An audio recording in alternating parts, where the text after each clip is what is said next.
Tries to take a good shot. Here comes Silva aggressively, but straight into multiple members. Like, when to poke out, when to... Okay, from the top. Ooh, VNC still alive.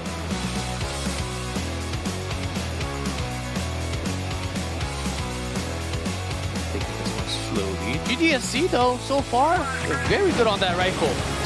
Ooh, yeah, Tucson actually getting both kills.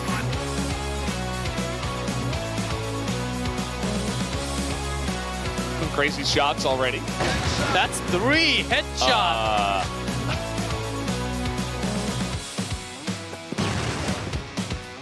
Kill. Yeah, they enter in here so quickly, even jumping up top. Quickly on B after the way that the bait spot didn't work. That was insane. Ouch! To a quick scope, and then pours in a little bit low on ammo here. But a headshot! That's 4 kills here for Eagle. That's a great idea. Okay, well, Morzin is just going to get clobbered. Zarin goes down. On that jump was smart off to the side. All the way far back towards their base. Just waits and pulls the trigger, and that's going to be 3. Actually, he only gets 2. Silva takes the last one. There are quite a lot of fellas. That is for sure. Really nice angle here from Rafał.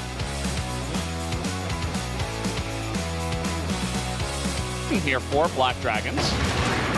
Well, make that 4v3. 3v3. Not gonna land that one. Oh, 3v2. As he gets 4. You gotta be kidding me. But Nova strikes back immediately. 2 kills, headshot. 1v1 now. Rizal versus Nova. I almost thought Gokin almost had the kill. There's the kill from Gokin. There's the other one from Gokin. There's another one from Gokin. 3 in a row.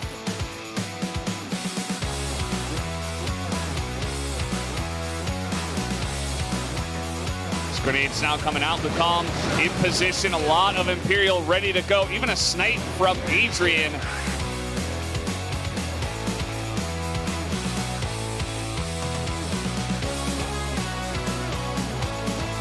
That's why Pepe begins to come out. They are covering every single angle. Adrian gonna hog all the kills. Sick.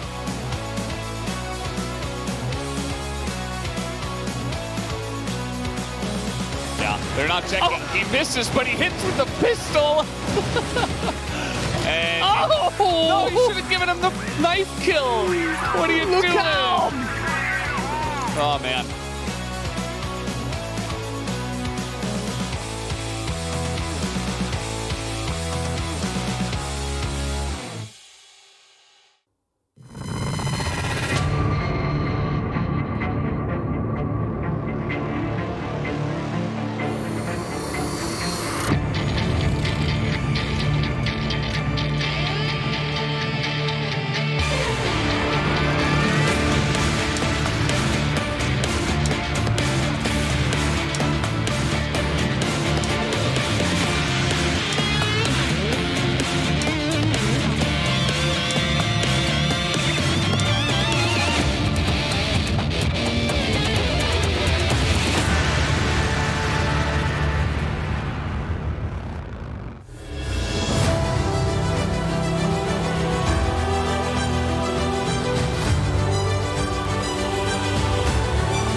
Hello and welcome back to the CFS IO 2022. It is me, Valdez, and with me is G-Clef once again.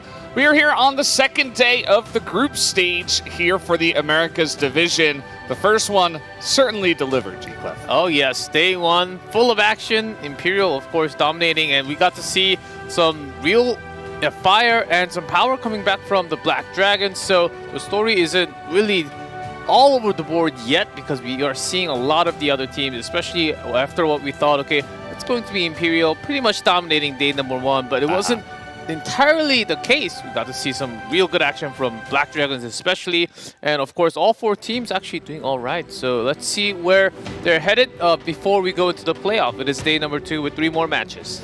Day number 2 with 3 more matches. It is going to be Medean Games and Black Dragons that are playing twice this time around, so we'll get a closer look at them. Yesterday, of course, it was Imperial and Vincent Gaming who got to play twice. And Imperial currently on top, of course. Vincent Gaming not quite having as much luck, having to go up against Imperial there at the end. But let's go ahead and take a look at the overview here in the schedule. We did have the EU Meta group stage and playoffs last weekend, and now we are smack dab in the middle of the Americas group. Day number 5 out of 6, the final day of the group stage. Let's see, as you can tell, compared to EU Meta, we talked about this a little bit yesterday, America, how quickly they moved throughout the map. It was really fun to watch for the first day. Lots of 2-0s, but we expect to have a lot more 2-1s today, actually. Yeah, and here are the standings just right now. Imperial, of course, on top. And Black Dragons only had 1 match, but it was against Imperial, and they took a map against them. They took a set. So we'll have to wait and see where they do end up here at the end of the day. Will they be above Medean Games or not, I think is the biggest question. Yes, we are going to have some spicy matchups tonight as the first best of 3. Yeah, that's, I think, the hardest match between the two teams through the group stage. Medean Games versus Imperial, best of 3. Let's see which teams. If Imperial do lose to Medean, then Imperial can actually drop to 2nd after grabbing 2 match wins yesterday already. So we might see some standing changes, big changes in standings. Yeah, the first match is going to matter the most. It's going to be about who stands on top of group stage, and of course match 2 and 3 will determine the bottom 2 teams. Yes, well, let's take a look at the predictions today. So we do have some slightly different predictions today. Ooh, Howway, I think what Howway thought after yesterday, Black Dragon was taking a map off of Imperial, I think that left him a big impression. I think that's exactly the reason. But still, to me, and of course for you, I'm pretty sure you agree on this, that they're still very strong. They were still near the level of Imperial in terms of rotation.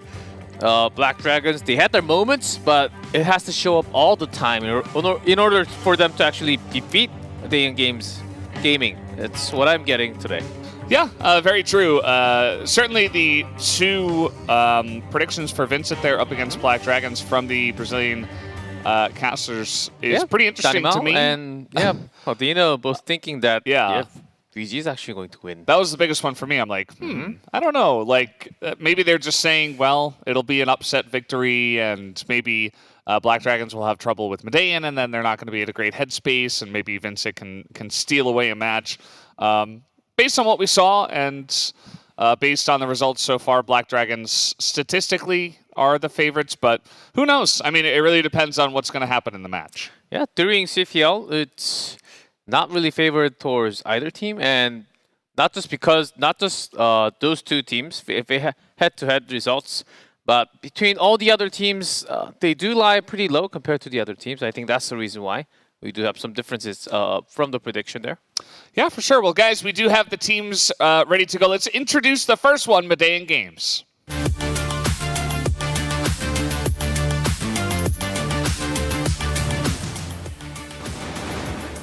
Consegue eliminação do Tiozinho.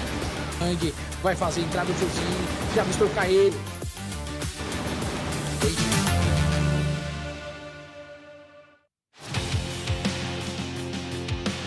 Here we go. This is Medellin Games' second in group stage and playoffs. And yeah, they did look great yesterday, but again, they were playing up against a relatively weak Vincent Gaming, and we'll have to see if they can prove themselves today. Yep, certainly a strong team.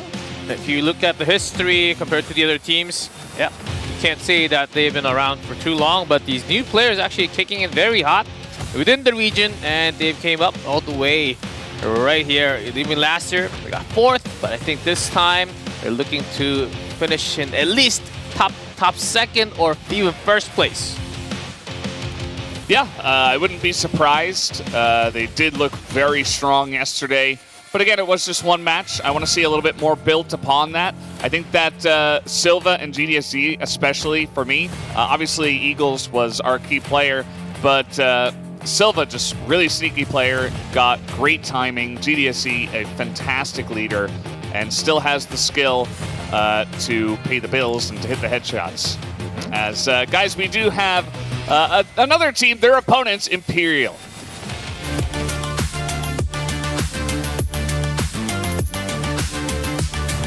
Pra cima do primeiro, já mostrou a eliminação pra cima do G. Segue a eliminação pra cima do Eagles. Double, que o Boris brilha. Vai ter que jogar muito. Ele se repegou ali. Meu Deus.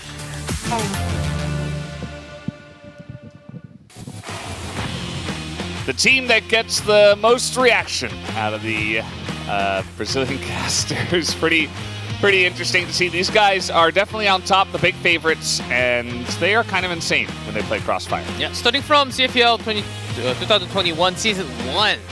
After that, Season 2, Season 1 of year 22. First places all over the board from Brazil CFL. And also, not just that, from America Division, first end of last year, and also end of 21.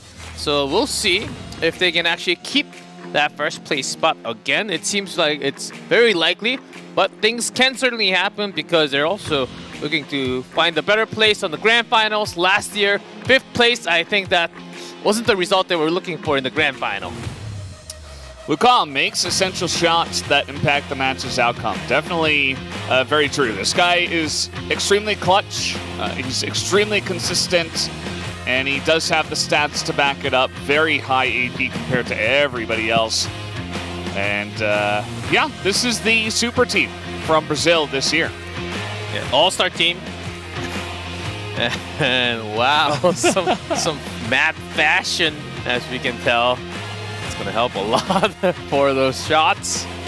Yeah, and these guys, all of them, has the potential to clutch, carry the entire round. That's the powerful factor on this team, that anyone can actually carry any type of round, even clutch out a 1v3, 1v4 save. We've seen those moments. It's happened to many of those guys from time to time. Imperial, pretty insane stuff. And in just a moment, we will have a interview with Medellin Games and kind of pick their brain about how they're feeling coming into this match. I think that yesterday was a relatively easy day for them, just the one match against Vincent Gaming. It was a pretty quick series as well, a 2-0. So now is really where the pressure puts on. Yeah, I do want to ask a question if they are feeling any nerve. This is the bigger stage they have been in, but this is only in terms of experience compared to the other teams, because the other teams, a lot of their members has been around the scene for around about little less than a decade now, basically. And they've been playing this game and in pro scene for a long time. But compared to them, in Brazilian team, Medellin Games, well, compared to them, only a few years. Yeah. So I do want to talk about that a little bit. Very true. Well, guys, we do have the interview ready to go with Medellin Games. Let's get into it. Hello, Tuzin. How are you doing? You guys started off your day yesterday 1-0. You must be feeling pretty confident. How are you feeling about your chances in this tournament so far? Olá, Tuzin. Você começou o torneio com 1-0 ontem e você deve estar muito confidente. Como se sente para o resto do torneio? Me sinto muito confiante, treinamos bastante para isso. Ontem a gente começou com o pé direito e feliz com o início do campeonato, manter assim até o final e em busca do título. We are very confident. we got off to a good start, and I'm so happy of it. And I hope I can continue with that so we can win the championship. Yep, confidence is of course important in every single match. But your match today, you're up against the big favorite of the tournament. It's going to be the biggest match during the group stage. What do you think? What do you think is going to happen? What are some of your worries going into the tournament? And also, you have 2 matches in a row. Are you worried about that anyhow? Você tem grande match contra o Imperial. E será que você tem alguma preocupação com esse match e outro também? A preocupação com todos os times são a mesma coisa. É claro que a Imperial é um time muito forte, pois foi campeão do CFL, né? E ganhou da gente em 2 finais de campeonato. Mas a preocupação é a mesma com todos. Acho que todos os 4 times que estão aqui têm o mesmo nível, a mesma capacidade. Mas a Imperial com certeza é um time para ficar bem mais ligado, pois os caras estão muito bons. The concern is the same. Every 4 teams are so strong. So yes, we are worried about four teams the same. But yes, certainly, definitely, Imperial is the strongest team. So we need to focus more. All right. Well, I wish you the best of luck, Tuzin, and thank you for the interview. As he seems pretty in the zone, right? He's like getting ready to go, and I'm glad that he had the time to do the interview with us, just to pick his brain a little bit before the matches. Yeah, I think he's already getting into the game. In the zone. He's preparing strategy. Okay, we're throwing the questions, right? But he's already in the zone, so the questions are just flying by. Of course, we got the answers, but he doesn't want to reveal anything before the match, for sure.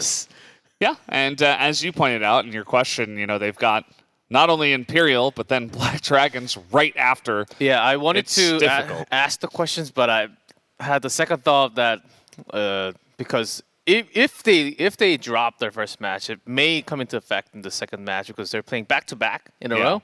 So, and we've seen a lot of teams actually having trouble after a big loss in the first match.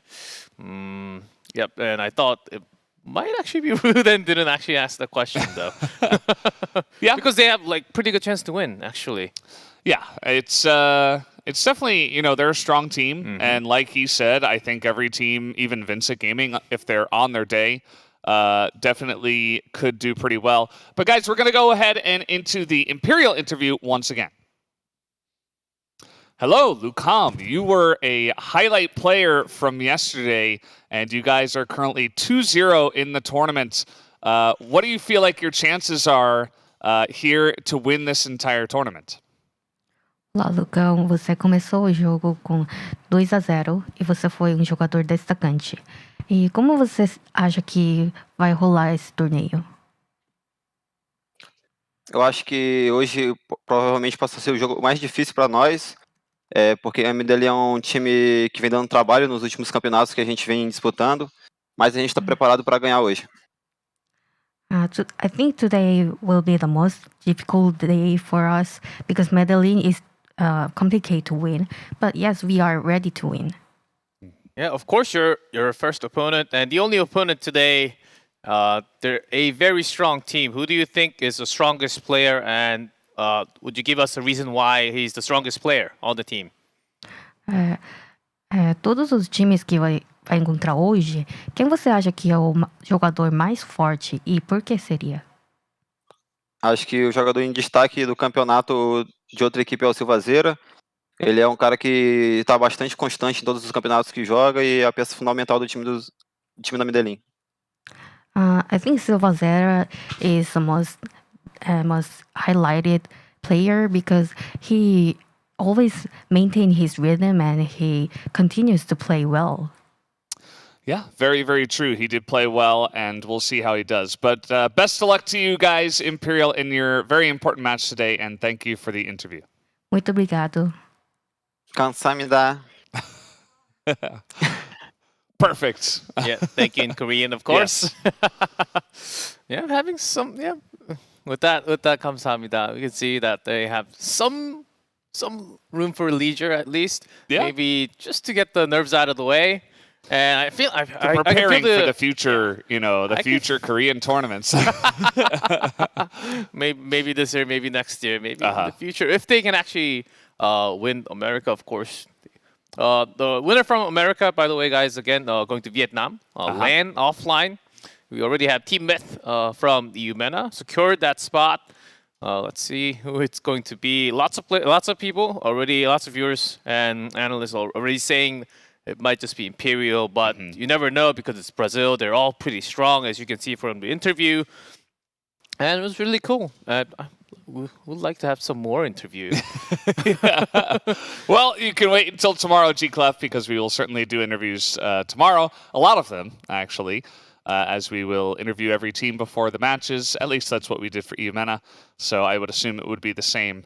But yeah, we're almost ready to begin the matches here today. You guys won't have to wait too much longer. It is going to be, of course, Medallion Games up against Imperial. And your thoughts on this, G-Clef? You think it'll be a 2-0 from Imperial, or you think there's some room for a map or maybe even a full upset? A very close, maybe even extra round 2-0 if we get 2-0, but very likely a 2-1.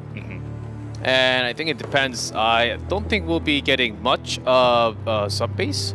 Just like yesterday. We had a chance, but we never got there. Unfortunately. It might slip through the bans, but I would assume probably third map. But let's see. We don't have the confirmation here just yet. So let's go ahead and take a look at the bans from the two teams. So Medallion is going to take away Ankara. Yeah. And most likely Port Compound gone from... Oh, actually, yep. Because Imperial, yep, even from the season, they don't really like to play on Compound or Port. Yeah. Compared to that, a lot more Ankara sub-base Black Widow. So this was pretty easy to read on the ban. Yeah, and there we go. Even the set 3 sub-base coming true. And, you know, in this series, we might get it. It might happen, G-Clef. You might get your sub-base, and I really want to watch it as well. A quicker pace map in America. I think we're expecting some mad action with a lot of speed. Yeah, but even before that port, I think it's a pretty heavy. And we've seen some big picks by Silva.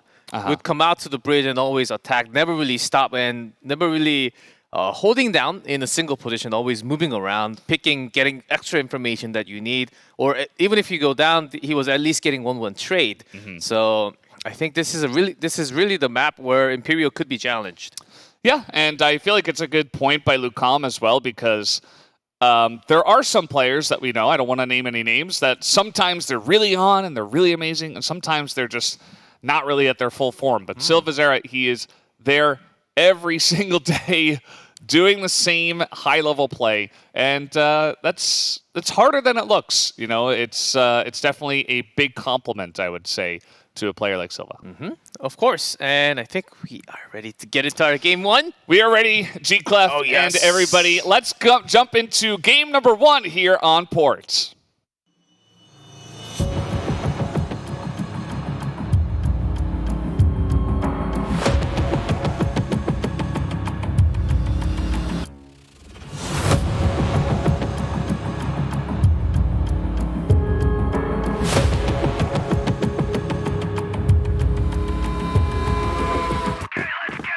All right, here we go. Imperial will be starting on the blacklist side, and this has been deadly for them so far in this tournament.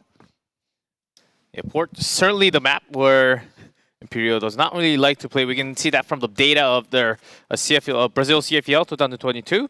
Yeah, actually, no data on Port or Compound because they usually just ban it.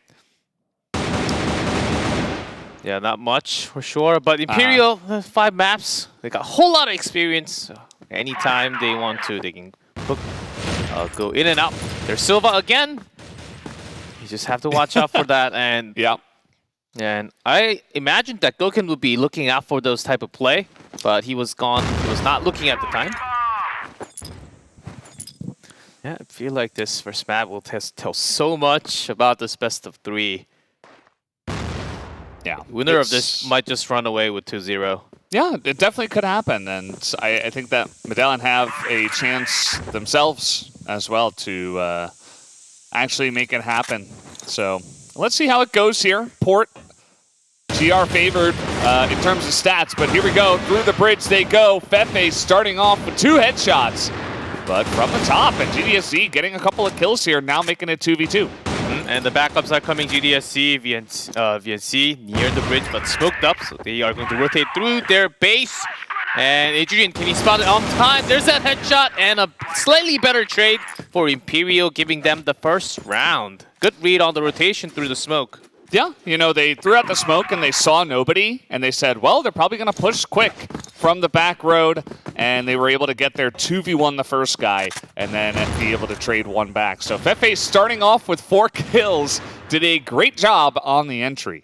Yeah, Fefe got a pretty lucky headshot while jumping on top of the bridge. That was a weird collision between the 2 players, but B entrance already packed. Fefe, there's one more. A second and a third already. That's 7-0 in 2 rounds. This guy's on fire. He's got 1 health. And the C4, I don't think Imperial planned on carrying the C4 this quickly into the site, but Fefe just opened it up for the team. Yeah, this is kind of insane. It's almost like Fefe's got an invulnerability buff or something. Of course, 1 health, he's not allowed to die. Of course, that's not here, just to clarify. But yeah, man, he is a huge start for him, and a huge start for Imperial coming out here really quickly on the pushes.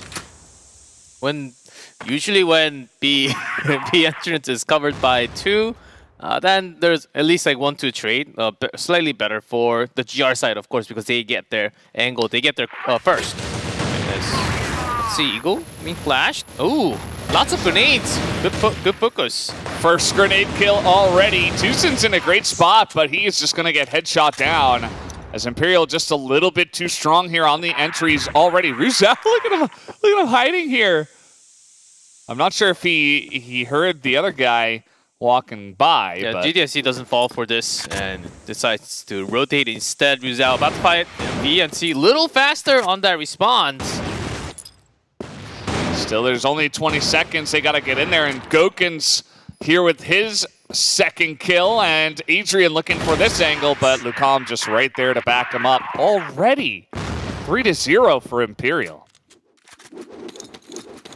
Imperial, they do want to sweep through first half. Blacklist, they're not really stopping as their pace continues to work, and it's a big problem on the other side because both sides A and B has been penetrated so many times with no good defense so far.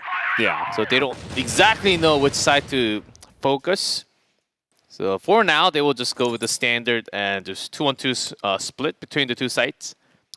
Yeah, and the pace so far from Imperial has been really quick, especially on rounds 2 and 3. Round 1, they took a little bit of extra time, but take a look at this. I mean, only 150 into the match, and they're already making their way in. Fefe took a huge shot, but the actual push is coming in onto B right now. Eagle got 1, and that is it. The backup went to the A site a couple seconds ago when C4 is actually coming into B, and it's planted already. There's that rotation from Adrian around the entrance. And that's exactly where Silva, VNC, will find their opponent. There's that headshot now matching the number into 2v2 situation. Lucam around the corner. Not going to go straight into him. Shots fired, and Silva, consistent as always, going to hit the shot here. Goken under fire, he's flashed, and he will get locked down, and that should be the first round win here to stem the tide for Medellin. Oh man, still had the flash. And Goken was not in a greedy spot. It's really hard for the sniper to be in the middle because there are not too much cover unless you go into the back stairs.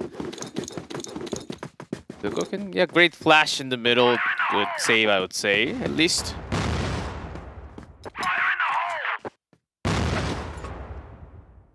And maybe that'll slow down Imperial's pace a little bit here. You know, first loss, they were kind of running away with this game.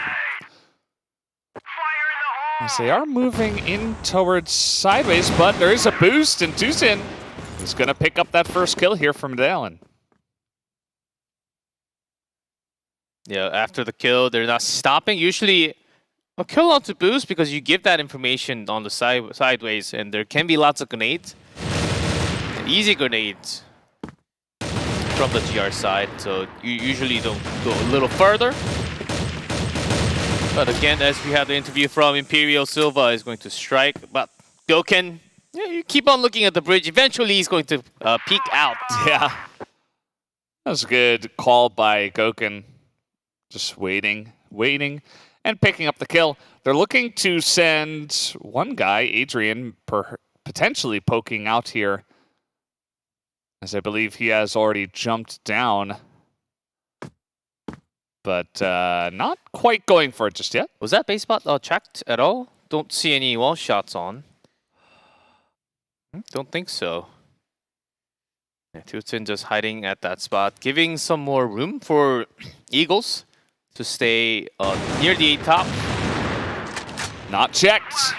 And now they know, but it's a little bit too late. Goken picks up one. We've seen him do crazy things before, but this is a pretty difficult ask, as in fact, Eagle will win the sniper fight. Yeah, Goken got the rifler in the baiting box. Not the sniper as GDSG jumps down from the box, cleans up the final member, Ryu Zhao. Yeah, it's actually Eagles who got the kill. So defensive rounds, or certainly kicking in. Only 2. Imperial, they already have 3, so they can take this one slow still. First half, 5 rounds in. Let's see where they move into. Bridge push hasn't been done yet. And a 2-man stacked into B entrance. Oh boy. And so far, I like this play because Imperial have been, yep, they're going to catch him. And popping out here is VNC. He's not going to win that one, though. This GDSC will be able to clean it up. Going straight in, Lucam pokes in, getting Silva, and a second. Even tried to get a kill onto the second person. Ooh. Adrian picking up Tucson as well. GDSC, nice timing, but he's not able to react in time. As now, Imperial have control of the entire B site. There's only Eagle, and he's already over at A. Yeah, knowing that the bridge side has been contested not too long ago, taking a lot of time checking for everybody. It's just in case they're still sticking around the entrance, very likely, because there has been lots of bait from their opponent. A hard retake, there's one. A lot of spam and even a grenade. Yep, that's going to be the second grenade kill of the day already in the first 6 rounds. And Imperial right back on the board here already. 4 wins in the rounds here on Blacklist side. Imperial, yeah, they're controlling the tempo still. Though it is port and B-side push always worked. So trying that once again. Goken not even looking towards the bridge. Doesn't want to fall behind too far. Here we go. Flashes are in. GDSC in trouble. Just going to back down and try to survive. Wait for his teammates to come over. Pretty standard.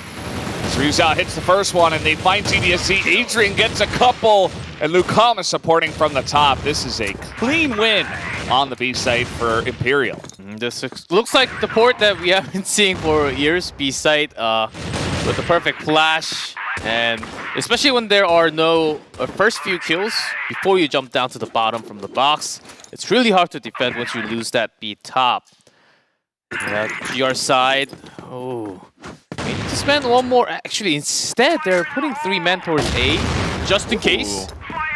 That's because Eagles, he's got some B entrance cover. Yeah, Eagle's definitely one of the guys that's playing well for his team. He and Silva kind of stepping it up here. And I think allowing him to kind of get off the leash of the A top site and kind of get a bit aggressive, look for peeks, look for pokes, is actually a really smart idea. And I like that he was able to go out there and pick up a kill. Yeah, great switch. And Imperial now, they have to sweep and think, is that sniper staying at B site or did he move back to A? It's been Eagles in A site until this round, but now look where he is, all the way in the back at the stairs. Yeah, Goken trying to go for the sniper fight. The flash. It's good they came in, but GDSC is in for help. Oh, but that's a couple of kills, and now you got Eagles on the back with the pistol, not matching the firepower. And it's another push onto B that's clean from Imperial. Headshot from Murzal. The bomb is planted. DNC not able to clutch it, and that's going to be Imperial already up to 6-2. Wow, not the score that we have expected to see. This early port, of course, Imperial, they can be deadly, but from the GR side, the defense is just not coming along. They're holding the same position. It's just not working now. And Eagles this time tried to do it once again, but second time is not going to work. Oh! Yeah, that sniper timing. Yeah, Goken gonna get the better of him this time. And that's huge. I mean, taking away one of the guys in the enemy team that's performing well. Yeah, Goken, instead of peeking too much into the enemy site, respecting his opponent and actually choosing to do more of a support sniper role. If he has about to face his death. You called it. Silva picking up AWM, but will be taken down immediately from Goken, and Fefe continues to reign the kill. Just GDSC from the bridge, still 3 men. C4 about to... Either do you have to smoke or flash to get that bomb onto the site. They're getting pretty aggressive just to go and tap on the head, but they could have just planted the bomb and played it safe. But that's not the... It's not the current form of Imperial. I think they're just ramping up after yesterday and looking even better. This has been incredibly dominant and incredibly fast. And look where Goken went in from the passage. I'll try to get an early pick, but is going to stay near that B entrance now. As they had some extra information from the bridge side that there's no one, just covering that with some flash. Even a second peek that could have been dangerous because they don't have the central or near bridge information yet. But because it's 7-2, they have the confidence. They can cut some slack and maybe just go into it and see what you can do. Yeah. See Goken aggressively peeking over the smoke here. On the other side, Medellin, they're just sitting back on their hind legs, just waiting. I think they'll look for a push here in a moment, but I think feeling the pressure from Imperial, deciding, okay, let's see if anyone pokes out, if we can pick anyone off. But Imperial have stayed relatively safe enough. They haven't pushed so far just yet. Yeah, but Dillon Games really pushing towards the bridge. We've seen this happen many times yesterday, but from the first round. And here we go, into the base, but covered by both sides. Rizal, Lucan, Fefe, they're everywhere around the map near their base, and everyone gets a kill, and it's a cleanup in 3 seconds. Yeah, good angle coverage though. They all of them, or at least 4 members of Imperial, were nearby the base. They were ready. They felt the smoke, and they were waiting for the backup. Oh, jeez. Oh, Goken got a second kill? Yeah, he didn't even have to do that, but he's just styling on them right now. As there's only one left, and Silva, I suppose, will pick up a kill. Can he clutch 1v3? They really need it right now. The answer is no. Adrian gonna pick up a 9th round for Imperial. That magic number 9. And this might just be another 10-2. Medellin Games, just 2 that's unacceptable on this map. They're supposed to be doing so much better against Imperial on this map because they do have a pretty good record, especially on their GR, but their first half GR was a big mess. And they have to clean this up right now. Oh, but Goken from downtown, long distance shots. I mean, okay, nice little play here, but a little bit too little too late. Although a couple of very low members here. Pushing through the smoke now is Adrian as he nearly dies to his teammate's grenade. And, okay. Yeah, that jump and movement around the bridge from Silva was very intelligent, gotta say. He pretended like he was going into the passage into the B site. That was a fake. Let's see who outsmarts rotation. Gokin still staying up on a top. Very low, but I think he is indeed a sniper. Maybe he didn't actually. Oh, not able to get the flick, and Silva with the headshot here, breathing some life into Medellin. Maybe this is the beginning. We always got to say it, you know. This would be the first round of the huge comeback. 7 in a row, including the round that they just got. Yep. Incredibly tough against Imperial. But let's see how many rounds they can get off of them in a row. Yeah, Eagles. Tag just a few. Imperial totally covering the bridge side. They're confident with just leaving a single member because with this position, the backup can be very quickly done towards B side. A side, they're already watching. Yeah. And from the bridge, it's long distance, but they got the precision. They got the rifle fight. They're always winning the rifle fight, so they're feeling confident. That's Imperial. And it's Fefe over here. He did have a quadra kill in this exact position yesterday, so let's see if he can pull that off again. Or will Medellin pick up a second round in a row? Okay, there it is. Headshot comes in, but Rizal gets a nice spray, picks up a couple. Now the rest of the team is able to rotate over. Steps over the line, but the rest of the member is going to just clean up the site, and that is 10-3. A huge win. And I was actually expecting at least like a 10-6 or 10-7, maybe even extra rounds on port. But this is a team that you're having on the screen, Imperial. It seems like no one can take them down right now from America. Pretty incredible stuff. I mean, we saw how Medellin were able to crush Vincent Gaming yesterday, right? And then Vincent Gaming went down to Imperial, and you're saying, well, Medellin should have at least a better shot against Imperial, right? The answer was absolutely not. It was wrong in this case.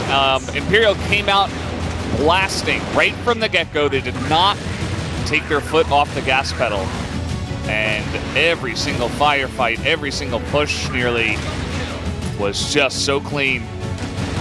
And look at these screens, especially the attack into the B site and how notice the timing difference of the backup coming from the bridge and GR response.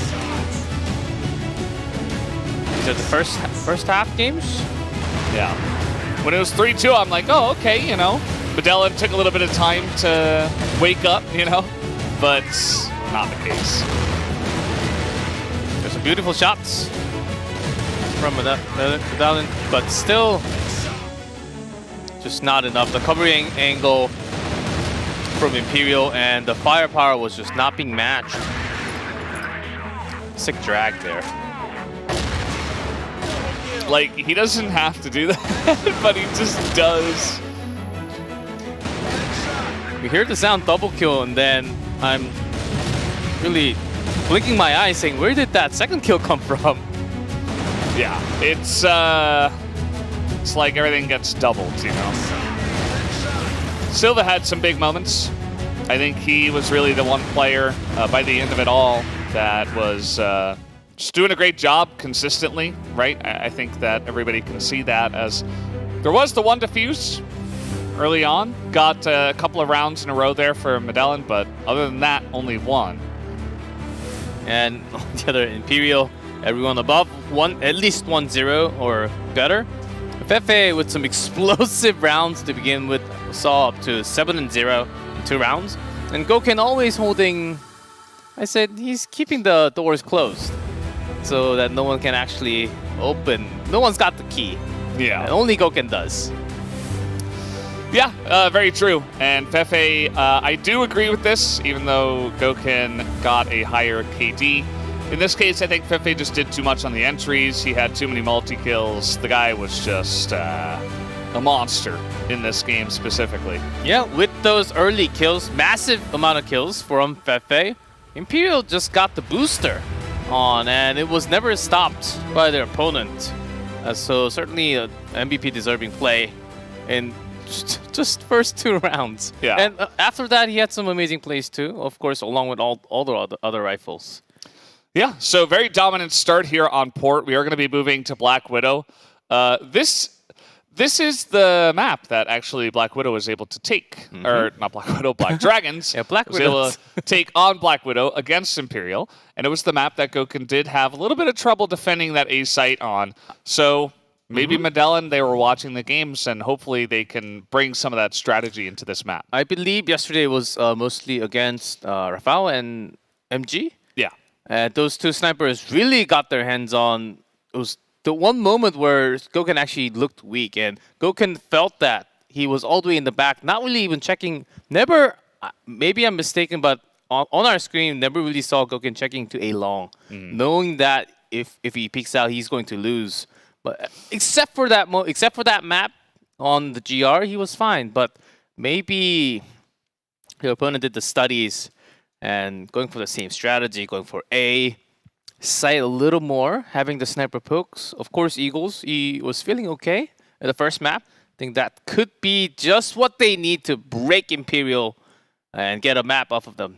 Yeah, I think there were multiple weaknesses. I think A was the most obvious one. There were a couple of rounds as well where I think the B site retakes on GR for Imperial weren't that impressive, because there were times where the bomb would get down after Black Dragons pushed into B, and then they would just hold storage, and it was like Imperial just could not figure out how to either wrap around or to get in through the window in the door and try to shut down MG, who's just holding the sniper angle. So I think there's multiple ways. I think A is the most obvious, and maybe they'll just try to gun it down there and get it done. But yeah, I mean, Imperial didn't look as good on this map, and I think that's why they did go ahead and ban it against Vincent Gaming and just decided, no, we're just not even going to deal with that map. But somewhat of a different story, because yesterday he was up against the 2 snipers. I think he really felt the pressure that he shouldn't peek into too many places, or he can just literally switch and go to B and stay near their spawn, make sure he's watching the door and just the B site to go between the passages, and not really guarding A site because they have riflers using fine, like Fefe, Lucam. They can stay near A short, or they can also have to send one down all the way down to A long and make sure that's being guarded. So there are lots of ways then to relieve the pressure of Goken, because if he felt from the screen, because that was what happened and somewhat caused them for them to lose the map, then the team certainly knows what happened. Yeah, you know, maybe do kind of what Alucard was doing for Team Myth, where he would just poke out of storage really quickly and just look for somebody and try to like control that area and at least get a pick off and back away, you know, as they're saying, kind of go towards B. Or even just hold middle doors, you know, try to look for that angle towards the road and try to get some scouting information, then be kind of more that support, you know, if they're coming in through A long, you can kind of snipe some guys as they're coming through. Definitely a lot of options for Imperial. So we'll have to wait and see what they do decide to go for. We are getting the word that they are having a little bit of technical issues, so we will have a slight delay. Just rebooting the PC. Yeah. Shouldn't be too long. It's very important, actually, to reboot your computers, including, by the way, your phone. If any of you guys probably out there, also mobile gamers, you know, or just people who use phones in 2022. Or tablets. Or tablets, any electronic devices, make sure you're restarting those. Make sure you're turning them off, letting them rest. Let them cool down. You know, it's very important. You don't want to be that guy who's got like 7 different power strips and he's got his computer turned on all night, you know. It's not only is it dangerous, but it's not good for the computer either. You want to let it rest. And also, by the end of the month, you'll see your bill. Yes. And say, also money. What happened here? Yeah. Even if you're about to go on and win the first prize at the CFSIO Americas Division, it doesn't matter. You still want to save some of that electricity bill. Especially if you have the game turned on all night. That's a pretty bad idea, especially with the amount of watts and electricity being used by the graphics card these days. Yeah. Oh man. I just I remember like it must have been like 3 or 4 years ago. My phone was having some issues, and I was like, "What's going on?" And then somebody just told me, "Yeah, just restart it." And I'm like, "Whoa." That makes so much sense because a lot of times, it's like the meme where it's like, did you turn it off and on again? Like, that's the first thing that someone from tech support would tell you about computers. But, like, Yep, exactly. the same thing for phones because they're just small computers. That's exactly what I did in tech support when I was in college. Over Did you turn it off and on 90%. again? Go to the professor. Did you turn it back? Did you turn the PC off and on and try that again? It's like, oh, hold on a second. Let me try that. Yeah. How do you do that? Do it I works press this now. button? Thank you. I didn't do anything. Yeah. But that was it. And speaking of it, we do have the map loading up, so enough about tech support. We will be getting into this one in just a moment. Of course, Black Widow for map number 2 of Medallion Games versus Imperial. And it looks like we are ready to go right now, so let's jump into map number 2 now.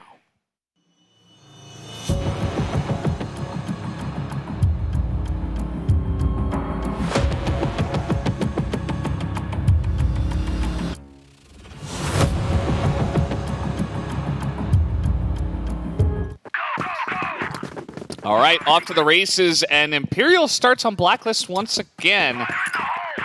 And Medallion Games again starting from GR. They really have to lock A short, and we've seen a lot of Imperial actually breaking through the central doors. So I think that's one other thing that we didn't see not many times for sure from EU Meta, maybe very few times. But at least not the entire team. We've had some pokes of a single player or two. Ooh, nice little play from VNC, immediately taken down by Lucan, though. That's something that we saw the Black Dragons doing as well, actually, on GR. Just send a couple of guys down A short, try to catch people looking through the doors. Bit of a meta strategy. Yeah, also with the smoke, so they're at least killing the angle from the water. And Pepe, is he hiding all along? Yeah. Because Tucson, he came all the way out near the dock. And Eagle not being covered. Oh. These are the moments where even if it's a long distance fight, you think that sniper is going to win all the time, but because these players are so good with the rifles, the headshots can come along any second. They're so quick, too. Like, trying to hit that tiny little head, like, so quickly, and now through smoke, it's difficult. Silva and GDSC are protecting this push super well, though, as Eagles is finally going to be taken out, and now we have a 2-on-2. The bomb in an awkward spot, though. As GDSC looking to challenge both Imperial members so incredibly low. Yeah, Rizal almost died from the fall damage there, but information's given. Down. Pepe also very low in HP. Silva takes some damage instead, but still with 2 members. T4 is down, but plenty of time for defuse. And finally, a great start from the GR side. Yeah, that's what you like to see. Like, even with the pressure that Imperial was putting on A long, Medean were able to help out from underneath and get a bunch of shots down. It looked like Silva, at least in the kill feed, probably was winning some kind of 1v1 firefight elsewhere. Yeah, Silva came out into to the waterway. That's the reason, another reason why Medallion actually was able to rotate quickly into A. Yeah, that poking time from Silva was incredible. Oh, VNC eats that grenade. Still, from the stairs, yeah, you don't need the entire thing. Now challenging the A short again. Silva comes along from the door. I love the timing of Silva and what he's able to do. So cool. He knows exactly where the enemies are going to be looking. And he's like, oh, let me take advantage of this. But the crazy thing is, why was he there? He just knew. He's just everywhere. At the right places. Yeah, exactly. His positioning and his timing are impeccable. Those are the 2 things that have really stuck out to me. At least got Silva down, who's performing the best, I would say, from Medallion today. There's that grenade into A short. Not really doing too much onto Fefe or Adrian, who has been just standing still around a short. That's also because Yuzao's seeing no one coming out into water. And also Goken watching a long. But yeah, Sniper actually went into a B window. B passage. GSC nearly gets killed through the door as two people were waiting for him. Imperial kind of playing on their hind legs here to start, but now Flash comes out. They push on to A. Tuzin, not a lot of help, but he will eventually go down after picking up one kill. Goken's got control into a long. All he has to do is plant the bomb for a short and look out for anyone coming in from the passage. That's the window. Yeah, GDSC's preparing with the flash, but it's not going to flash out Fefe. It's waiting for both of them. GDSC very low, holding a AWM because of that. Okay, able to trade 1 for 1. The short plans. The shot is not going to hit, but that one will. Here comes Goken as he's got the off angle. Not expecting him all the way over there. A very nice triangle defense, you could call it, from Imperial. Yeah, at the end, because it was a short plant, that's the reason why we saw Eagle just walking towards a short without the information that Goken was watching a long this entire time. There was no one guarding that area from Medellin. And now, all of a sudden, 4-man push, starting from all the rifle. Tutsin though, in an off angle. Nice little spray, but it's not quite going to pan out, and they have smoke down the middle, so this push should be a lot more safe compared to the one in the first round. Wanted to have a quick bottom back up into B. Medellin really chose to guard the B side because there has been no real big push through the storage. But here comes the rotation. 2 men to a short again. It is a short bomb plant. So that's good news. Might actually be thinking about sending one down to a long. Okay, GDSC is actually going to challenge Goken. That's what he's thinking. Yeah. Goken just waiting, is moving a bit now, and now is not looking at long. 18 seconds as flashes are exchanged. And Lucam.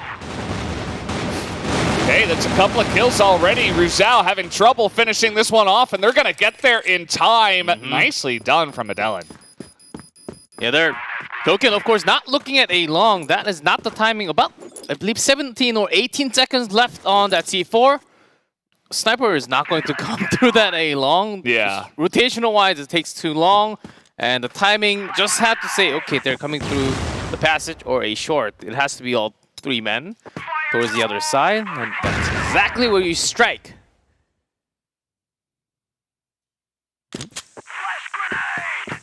All right through mid. Not wasting any time here.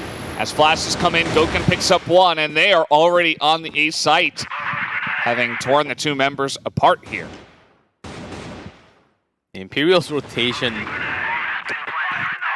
especially on Black Widow here, very hard to read. Lucam in the perfect bait spot. They have just been coming out of that door so many times to deal with the plants and to rotate, but Lucam was able to shut that down this time around. Sure, Lucam was looking for one through the door and maybe one passing into the passage all the way back near the base. But all 3 of them making rotation. Yeah, both teams really choosing a less likely situation on this map. Still Imperial getting 2 already. That's a huge news. Pressuring onto B site, but the door fight being won by Fefe. Oh, but look at this. Yeah, I mean, nobody's able to handle him. He gets 3 kills. And when you get the doors, there's no backup immediately. You can't get there. You can't get to B site directly from the GR side. So Medellin have been putting up a pretty good fight to start the map, but the last couple of rounds have been extremely dominant. Eagles at least able to trade one here, but they know exactly where he's coming from, and that's going to be the end of him. Ruzao will pick up the kill, and Imperial move ahead for the first time. Quick rotation. Can't even guess where Imperial is going to go next round. They failed A short a couple of times, so they can always go back to it.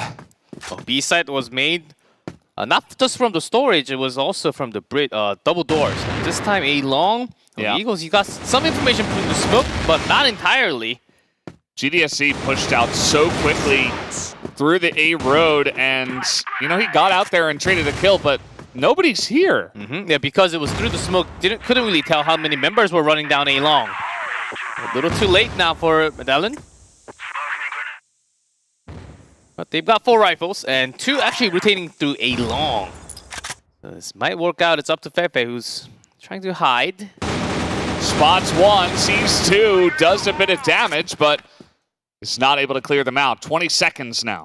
Through the passage. Oh, VSC! What a headshot there. Lucam doesn't see the second. Will be cleaned up by the rest of the members coming from A long. And that's what you got to do. They sent 2 this time to overwhelm the 1 guy because they assumed that Imperial would have at least 1 guy to catch the rotation, but that wasn't enough. And then once the the full surround came in, Imperial just fell apart. It's about the detail. GDSC is up on the top. You see the bullets going on top, and then the other guy goes from bottom. The aim cannot be perfect at that moment. Calm, he's going to go down here. A little advantage to the side of Medellin. Okay, that one a little bit unfortunate for Eagles as Fefe was right on top of him. Still the rotation. He's like the backliner in an RPG. He got assassinated by the rogue or something. Kind of unfortunate for him. And now this 3-3 is... it's out of the ordinary because the C4 is at A short stairs. And GR's got that covered fully from A site and also from the windows. Ooh, nice nade. Yeah. Stings a lot. And Goken a second through the window. Now only Silva. Yeah. Was feeling great, of course. Goken exists. And so that's a little bit too much. Although Silva is going to handle him. Even going to land a shot there onto Adrian as Fefe has come all the way around. That's what you got to do. You got to go for the surrounds. That is going to do it. Imperial, once again, will charge ahead 4-3. I thought that was a pretty smart defensive position from Medellin. Found the C4.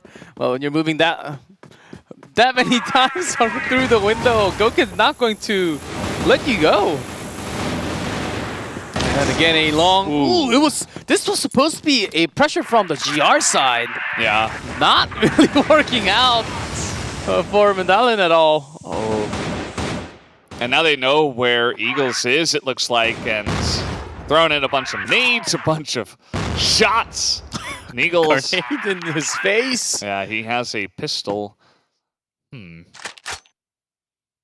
Yeah, with that many nades into A long, this was supposed to be Medellin just pressuring A long with 3 men and then backing up, maybe leaving a member because they used the smoke to buy the time. Like Imperial says, well, who cares about the smoke? Like, we're going to A. But usually, even after choosing to go A, with that many smoke, you would back off or wait. Imperial doesn't stop. That's what's great about them. They're so good at controlling the pace at a very high level. Eagles has been struggling a bit here on this map, and I think the pace has a lot to do with it as he gets sniped from Goken, who's down on A long, as now Lucam just jumps in from short. The bottom rifler backs off after doing some damage. Hitting angle open onto the passage. Jeez. Lots of things falling apart for Medellin. And then we always have Silva trying to keep the team together somehow with his shots. But oftentimes he's outnumbered. Yeah, and the same will happen this time, unfortunately for him. So Medellin, they do a little bit better this time around. 1 extra round, and that is about it. But let's see how it goes after the half. All A. Okay, do you see Goken slowly switching into B site? I was about to say. Yeah, 4-man push A long. Checking the bait box just for the wall shot. Why not? Yep, not even a single bullet from Medallion being shown towards A. Now Imperial. Yep. There should be a good amount of members from Medallion into the water. I don't really know that the rotation is being worked on very slowly. And here is Lucam waiting for that perfect headline. Oh, he's got a great headline there. As 3 kills, a triple, and a 5-0 here from Imperial. Yeah, well, we saw... and also we had 2 members from Imperial backing him up right behind him. That's why we saw all 5 kills happen alongside. And this time with an early smoke and a faster respawn from Medallion. Nice choice to actually respawn back into a long. VNC in a sneaky spot. And Lucam in a sneakier spot. They should be able to swarm him here, as I doubt. Oh, they missed each other. And then Lucam is just going to find him at the end of the day. Yeah, because Lucam did have information that your enemy should be around you. Yeah, VNC did not. This is quite unusual to have 2 members just hanging around, just having conversation in A long. Says, you want to switch? Yep. That's enough half HP, why not? Yeah, Eagles has been having a bit of trouble, so I don't mind it. GDSC, a fine sniper in his own right. Shot goes into Lucam, so some extra information there to Imperial. And rotation, might be a 3-man rotation through the door. Walk into the waterway and then B storage B site from Imperial. Member spotted. Now let's see the rotation of GDSC. Yeah, Imperial not going to know that he's still there. He could certainly get the jump on them if he's quick enough. And there's going to be the 1 shot onto Adrian. And Lucam greets him from the base.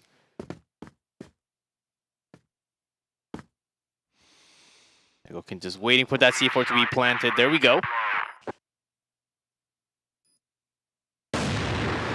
Oh man, so quick, expecting a bit of a push out of the doors.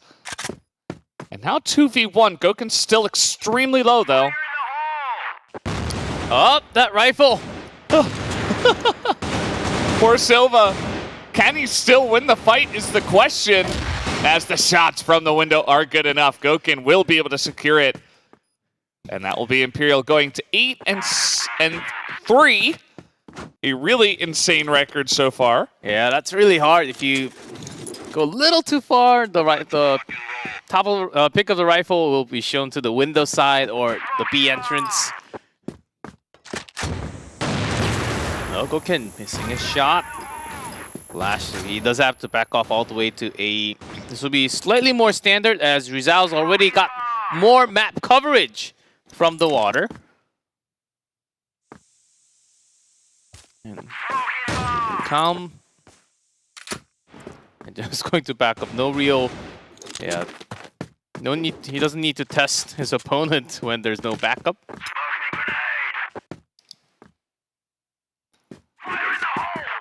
So that's, I believe, 5th round in a row for Imperial from a matching 3-3 score. Yeah. They have been on a bit of a roll. Fefe. Oh. Uh-oh. And he's not able to drag it quick enough. If that were Gokin, I think he would have hit that shot. Although I say that, and he misses one. But still in position. Not going to hit that one either. VNC solid, picks up a couple of heads. And even a snipe of his own. This guy pulling up big when they need him. And that's going to be Medallion on the board once again, finally, as they do break the streak of Imperial. Yeah, that round from Imperial might have been overextending a little too far with lots of gun changes in positions. Yeah, but then just went into the perfect rotations. And then, as I say that, Gouken strikes from the B storage early spawn. Just gotta love that action. And Medallion now saying, okay, waterway, can't go there. Gouken. If they had some, if Medallion actually had a long cover, they would have just pushed, knowing that Gouken's on the other side of the map. But a long still covered with 2 men from Imperial. Now a short is too late now. There could have would Gouken rotate already back to A side, likely knowing that how much Gouken loves to be sitting on that A side spot. Yeah, But not this time. He's alone at B. Even the middle, the central door being guarded by a bottom rifle only. Yeah, Yes. not the usual defensive positions. Yeah. For sure for any team, to be in fact. Lucam, I think, could be deadly. I think Grisao is going to be the first one to see them, and then Lucam's going to pop out. Although that's the snipe, and the pop out is not that clean. Fefe on the backside there. Can he help out? The smoke is already coming down. This is pretty clean here from the side of Medellin. No one coming from a short, but Fefe still opens it up with a headshot. Dute's going to respond. Gouken, better trade. Suba right behind him and a headshot with a pistol. Now 1-1. GSC from a short. Gouken does get hacked. Some That's damage, but jump on ridiculous. top of the box and a quick scope. That's Gouken. That is, I think there's one player that can do that, and that's Gouken. We've seen some amazing retakes, but from a sniper, a bottom, and two rifles from a long, it's a weird way of retaking it. It's incredibly hard. It's like from compound going into the B entrance with smoke. Yeah. Basically. It's like he's trying to challenge himself almost. Silva right there picks up 2 with the good spray. Imperial got really confident with that push after hitting the magic 9. Yeah, look out with 19 and 8. When did that happen? Slowly but surely. Yeah, kills after kills. Yeah. And he's at that spot. Still hiding. Went down to the waters, but an entire team of Medallion coming towards him. Ah. Can't go through the. Ooh. Gouken from the Okay. window. And now they know where Eagles is. And no doubt Gouken will challenge him. That's going to do it. 10-4 on the second map here for Imperial. They crush Medellin Games in the first match of the day. And they will be the first of the group stage, as when you have predicted already, we'll be sitting on that top spot waiting for the winner to come up in from the playoff. Yeah, certainly a all-star team from Brazil. No doubt about it. I think that Gouken really popped off this time around, even with the crazy KD that Lucam was able to pull off. I would be torn if I was the MVP guy. I'd be like, you know, who do I give it to here? Lucam. I would say Gouken, actually. That A retake was just amazingly done. Yeah. A bottom sniper. Of course, with the help of the other 2 rifles from long, but it's incredibly hard. We've seen what happened.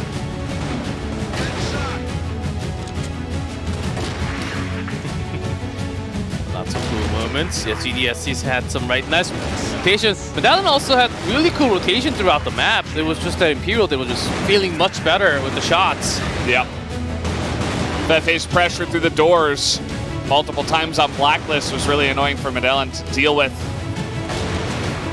And now, you know, latter half of the game, we'll just start getting into the Gouken match. Challenging Gouken through the window, not a great idea. It's not the way. Lucam as well, we're seeing a lot of his highlights, you know, multiple double kills, multiple big clutch moments. Just consistent work. Yeah, is this a highlight of Gouken? Yes. Yeah, VNC and a lot of gun switches between not just VNC. Here it is. Many members. One, the 180, and then this. Jump on top. Because he knew that he was going to get wall-shotted. Yeah. Smart play. What a guy. Just incredibly accurate and fast. Oh, 10-4 is the score. Can't believe it. Yeah. Thought we'll see a lot more rounds in Black Widow at least. Because we did. We in, saw in terms of strategy and rotation, again, Dallin, they planned this out really well. I've got to say, but Imperial today, no one was really the weak point. Couldn't really find the weak link on the team. There weren't any, and Lucama's going to pick it up here at the end. He was more consistent, you could say. Lots of big plays, lots of double kills, lots of finishing off the enemies. You need someone like this in your team. Yeah, with different style, there are 5 Lucams on the team. Yeah. Hey, look, see, there were a lot more rounds in set 2 than set 3. 33% more. But either way, G-Clef and you guys out there watching, we are going to take a bit of a break before we do get into the second match. Don't go anywhere.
pontos fortes do meu time é a organização. Nosso time é bastante organizado, muito calmo, comunicação boa. A gente tem resiliência quando a gente está perdendo. Isso é um ponto muito forte do nosso time. A gente não desiste nunca. Consegue eliminação do tiozinho, mais 2 na conta, vai tentar buscar. Com certeza é a Imperial. Até por ser os atuais campeões da CFL, fizeram uma campanha muito boa. 14-0, é uma coisa nova, novo recorde, conseguiram ganhar a gente na final de 3-0, então conseguiram ser campeão invicto da CFL sem perder nenhum mapa. Então com certeza são eles, até pelos jogadores que eu conheço que também são muito bons. Mostraram isso durante o campeonato, né, para não ter perdido nenhum mapa. C4 tá na varanda, Acapulco deu a cara, mas também agora ficou tudo igual. Acapulco deu a cara, tomou, lá vem TRL. Meu objetivo é chegar nesse campeonato forte e a gente chegar longe nesse campeonato. Os fãs, pra torcida, continue torcendo. Muito obrigado pela torcida. A gente vai sempre tentar fazer o melhor por vocês e por nós também. Agora sim, o tiozinho foi, antecipou a movimentação, já tá na piscina. Deu o preparo, o Eagles consegue a eliminação pra cima. Falar aí pra todo mundo que torce pra gente que a gente vai dar o nosso melhor pra tentar sair campeão desse campeonato aí. Toma, ele prefere de um lado, prefere do outro, Acapulco não desce, agora deu a cara, Acapulco desceu, foi pra cima, VNC vai tentando buscar o seu Orange, dança de um lado, vai dançar de outro, vai chamar o Acapulco pro baile! Com certeza o objetivo do nosso time é sair campeão, fazer um bom campeonato, né? Uma CFSI bem disputada, com certeza. O objetivo é a gente jogar bem, jogar jogo, desde a fase de grupos até os playoffs, sair campeão, com certeza é o objetivo de cada um.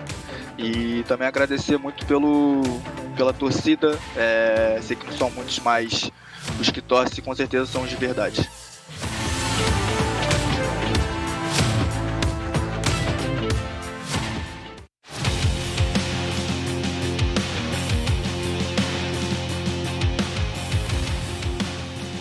Os pontos fortes do meu time é que esse ano nós conseguimos juntar os 5 jogadores que vivem o melhor momento dentro do jogo aqui no Brasil.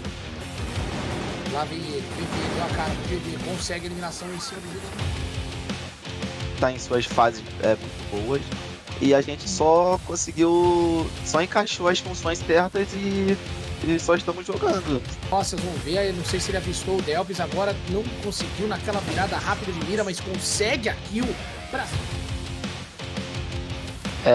Acho que falar um pouco sobre o nosso time, acho que com certeza nós montamos cada jogador para ser campeão mundial. E esse é o nosso único foco mesmo. Brooklyn, a partir de cima, na cara pra cima do primeiro, já consegue a eliminação pra cima do Gene. O kill dele é um triple no Rat. Eu vejo uma oportunidade do nosso time evoluir mais, porque o nosso objetivo principal é o Mundial no final do ano. Então é um campeonato de alto nível que a gente vai jogar para adquirir experiência e mais entrosamento. Vai ter que jogar muito, ele se reposiciona, o Bolu pegou ali, Meu Deus.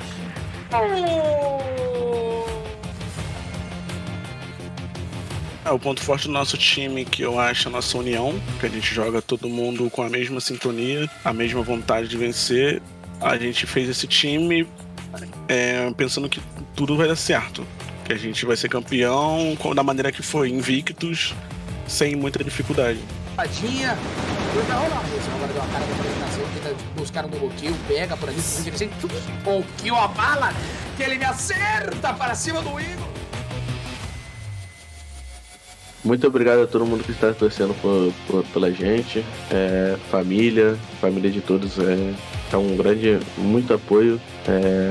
Muito obrigado para vocês fãs que confiam na gente, no nosso trabalho. Sei que vocês querem ver o Brasil novamente no topo do Crossfire e nós estamos nos dedicando muito para isso. Botem fé na gente.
We are back here at the CFS IO 2022 for the Americas Division, and so far we got done with our first match. It was Imperial taking a very dominant victory over Medellin. Medellin have to go once again right back into the battle here up against Black Dragons. Maybe it was too quick that they didn't even realize that they were losing that many rounds. I mean, we were done 2 maps within 1 hour. So that was the quickest match I think we had so far, for sure. Yeah, including Umena, of course. So was this 20 minutes plus time? Was it enough time for them to actually grab their mentality from melting down into the ground and absorbed into the ground? Yeah. Good question. I think that it is difficult to come back from something like that, especially after you had such a successful start to the tournament, and then you go into the next one. But first off, guys, before we do get into the match, let us once again introduce our teams.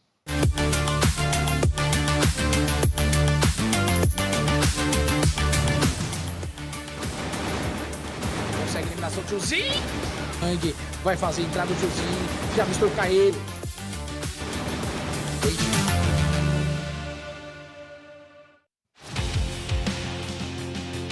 Medellin Games, second place, and they did get 3-0'd by Imperial in the finals of the Brazil CFL 2022 Season 1. But they started off strong here. Now they have one more match to go. There can be only one sun, and that's Imperial from Brazil. Right now, are they going to just hide in the shadow, or will they be some other shining light somewhere else? That's the placement that they're really looking to find. Previous match, but from the camera we could see the atmosphere. At least it seems like the pressure's not really on because they're having different thought about their opponents. Yes, very true. They look pretty happy, but let's go ahead and introduce our second team, Black Dragons.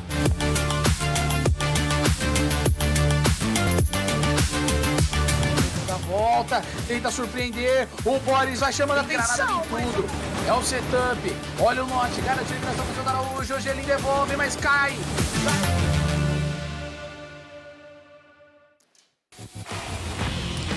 The Black Dragons' first match of the day will start now. They had one match yesterday that was against Imperial, and they were the first ones to take a map off Imperial this year.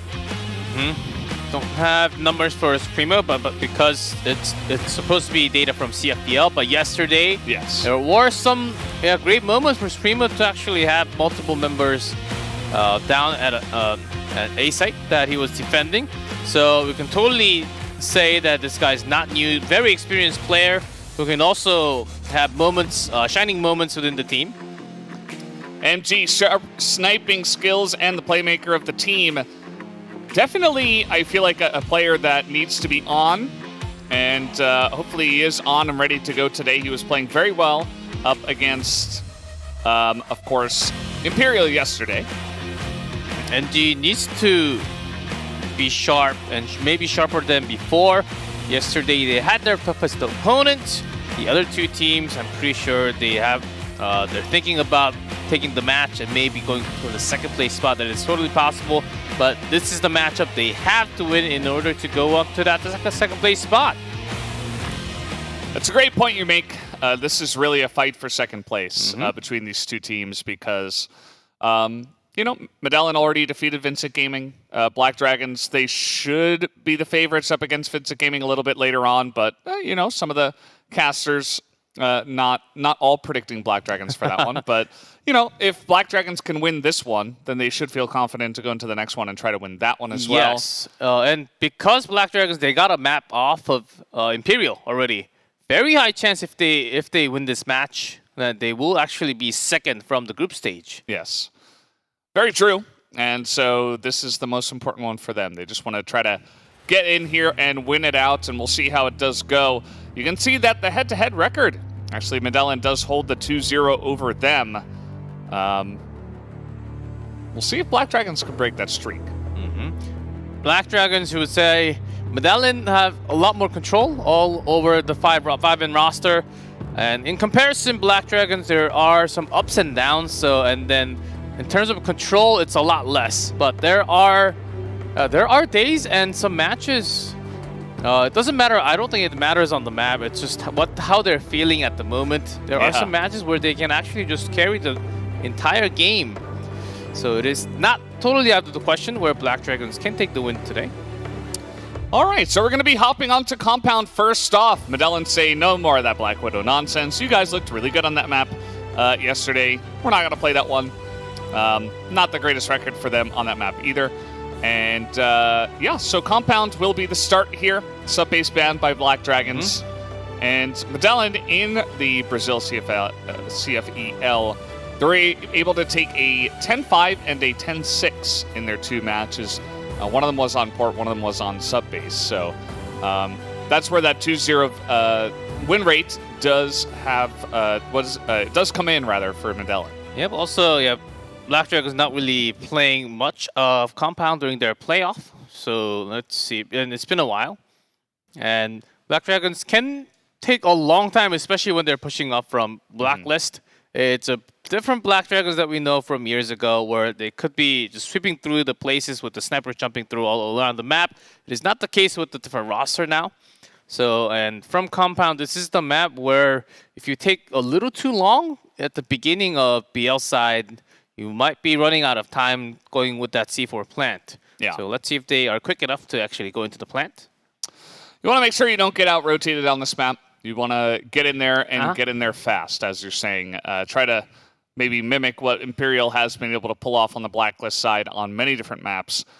Could work out pretty well for you. But guys, we do have the first map ready to go. Let's jump into Compound right now.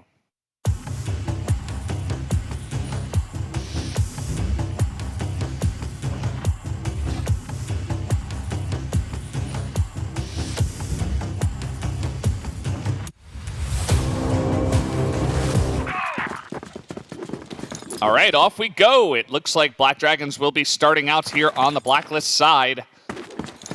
Let's see how confidently Medellin will play. Well, that's sneaky, no grenade, and yep, that's the reason why you saw Noves there just casually just walking through, not really knowing that what 2 members from Medellin actually walking down the street. Yeah, had nothing being challenged, no grenades whatsoever.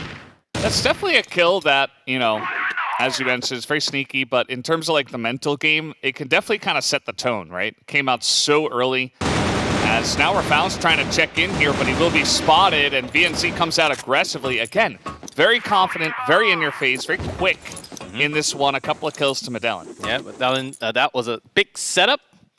Yeah, Silva, the baiting player, saying, okay, I'm just going to back off. You got the kill, go grab it. Yeah, easy 2 kills already.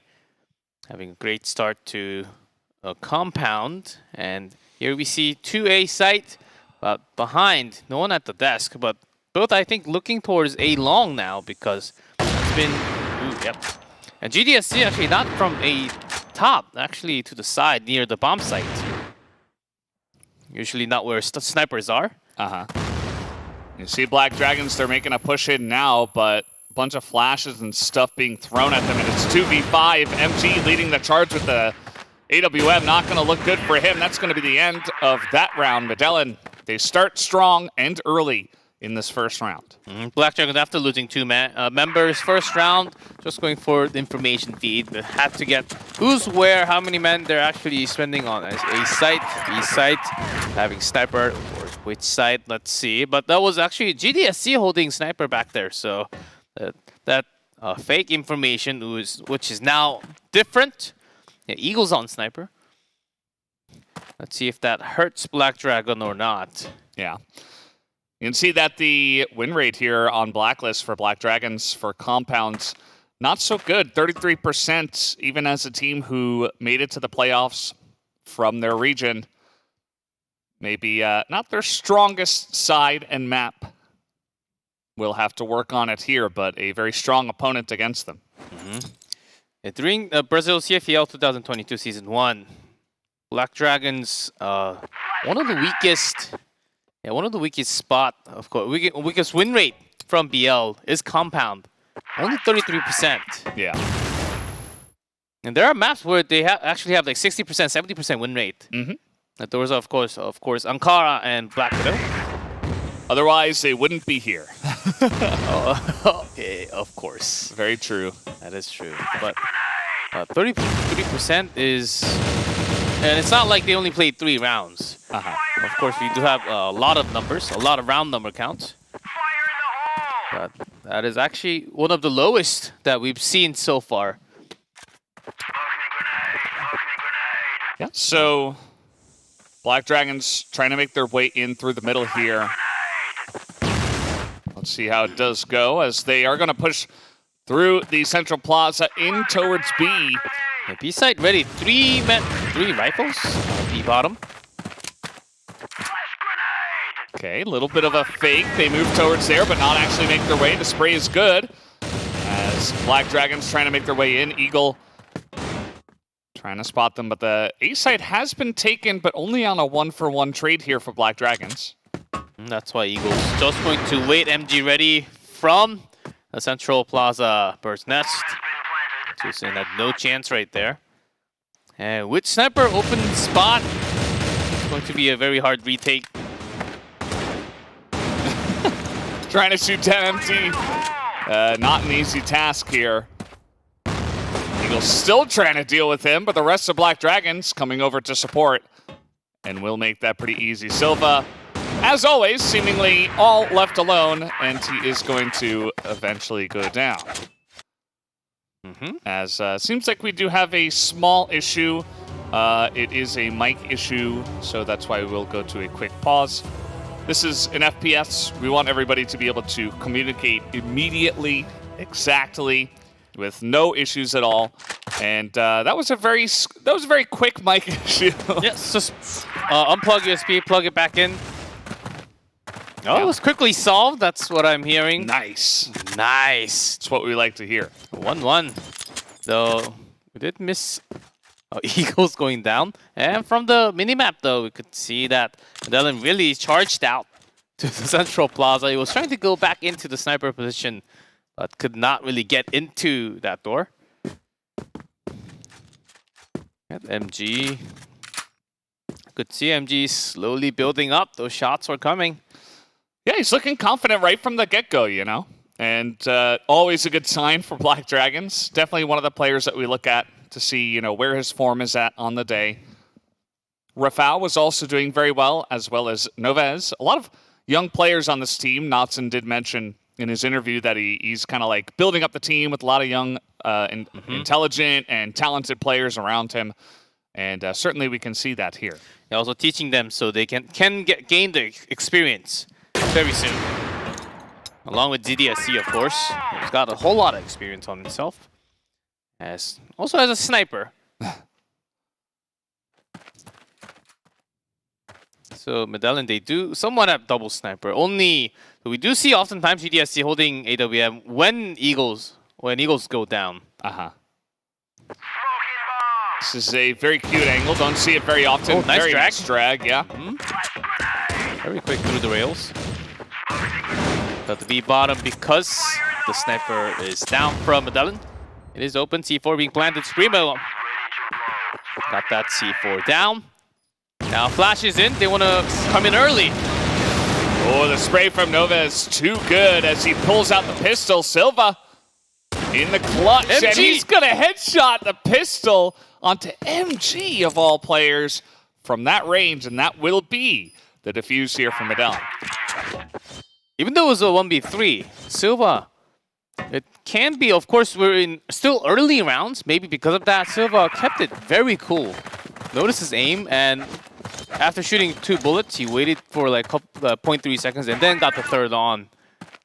Just showing how incredible, how much control he actually has, not just with the aim, but his own mindset and precision because of that. Even experienced players have some problems with that. Yeah. You just can't control at the moment. Yeah. But Silva, definitely one of the guys known for doing that, so glad you do point it out. The more I watch this guy, the more I am charmed by his skills. Push is coming in here. Silva is doing, again, just a great job. He will be taken out here. Eagles having a little bit of trouble of supporting him, although he will dodge all of those bullets somehow, and a nice pistol kill for him there. It seems like the responding player actually missed a lot more. Yeah. Almost the entire mag of bullets. A long, BNC does have the control back for GR side. GDSC maybe trying to join forces with his teammate. Yeah. Only MG. Running away for now. Okay, do they have any? Okay, they do have some throwables. Oh, first shot missed. MG in trouble. More shots coming. And that's MG down. Yeah. Great choice. It smoked a little too late, that guy, maybe. But doesn't matter. All good. They just jumped through. It seems like a pretty obvious rotation, right? Because he was kind of running away from MG to join up, and MG read the fact that they would come from long, but not able to hit a couple of key shots. We gotta hope that that doesn't hit his mentality too hard. The Black Dragons, though, they're planting the bomb, first of all, at least. Breaking in. But Medallion in this rotation, we saw them from the previous match. Their rotation of retakes has been very unique, and it's somewhat unpredictable from the defending side when you have the bomb down. That's something that Black Dragons need to think about a little more.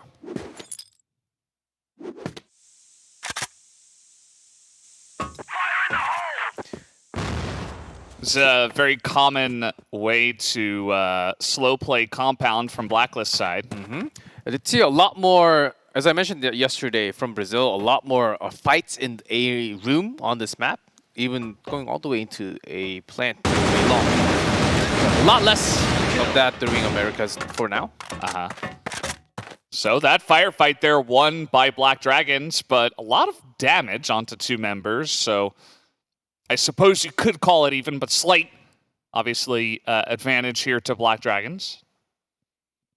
Even if you put them together, less than 40 HP, but doesn't matter, it's another headshot. GDSC who's holding down the gate. Ooh.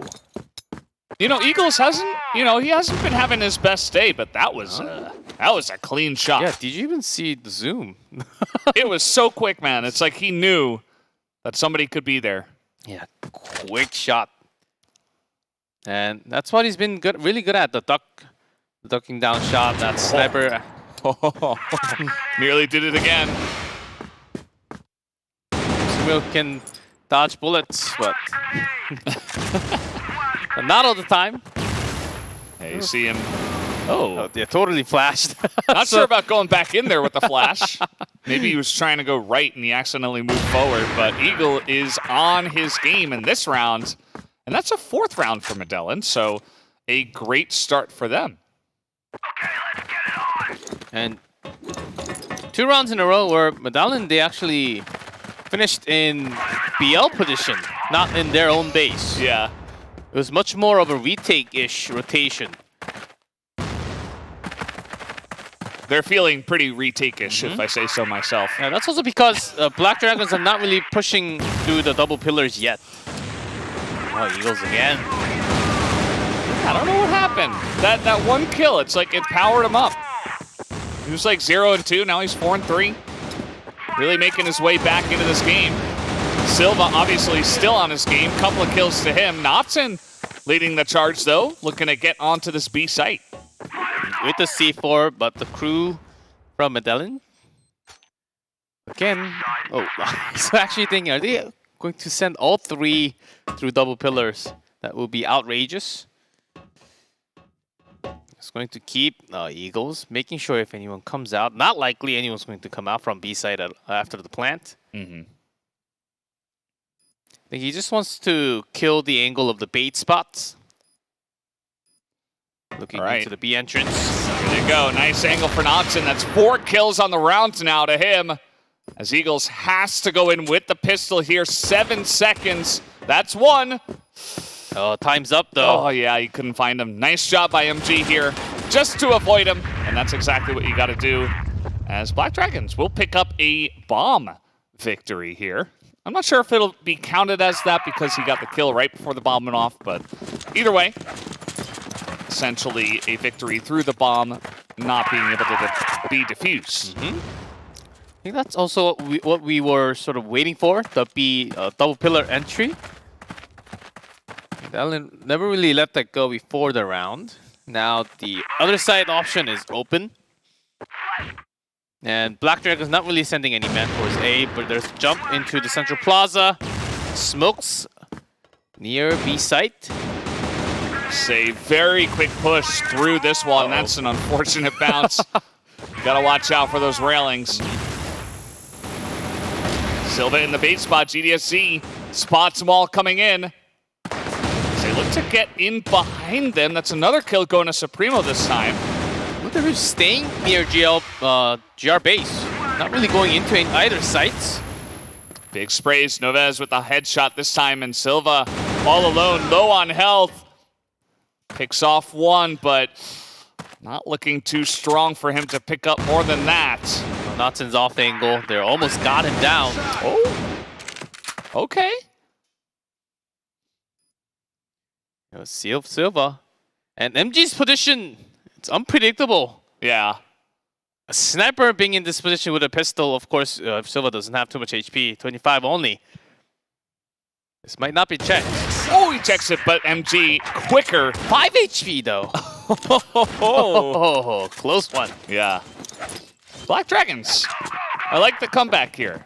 It was 4-1, and Medellin were pretty clean for 3 rounds in a row, but now Black Dragons on the resurgence.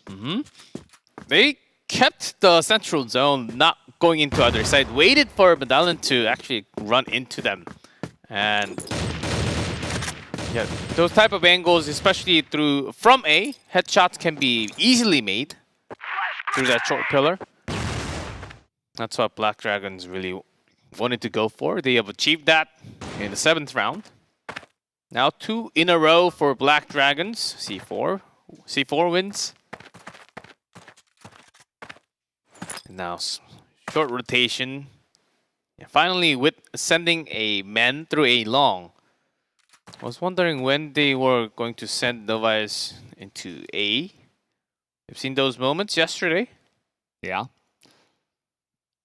We'll see if he does go for it or if he just waits for his team to give some information. Slow pushing through the pillars for now.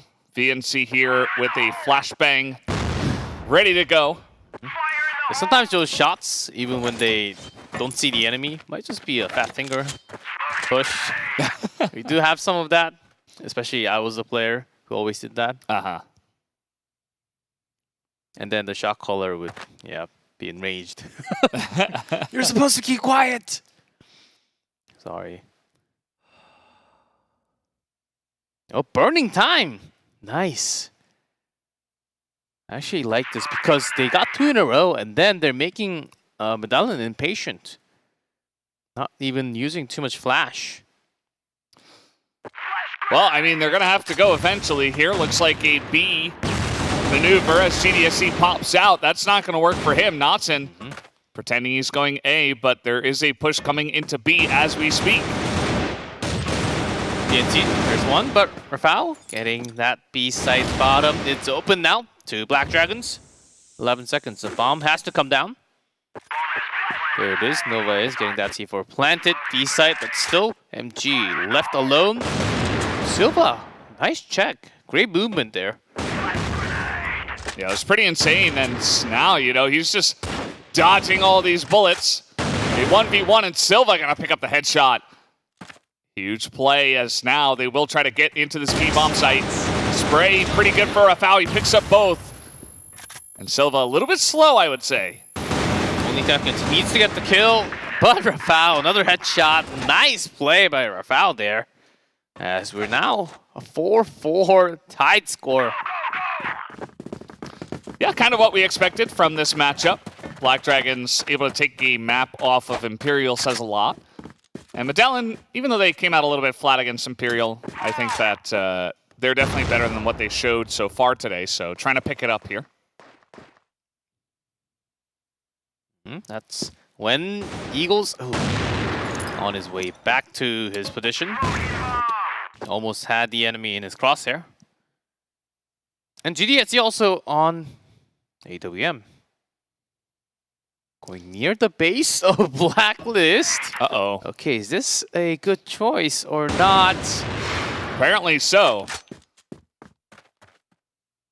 Okay, now they know. Okay, GDSC would have sniped all the way down.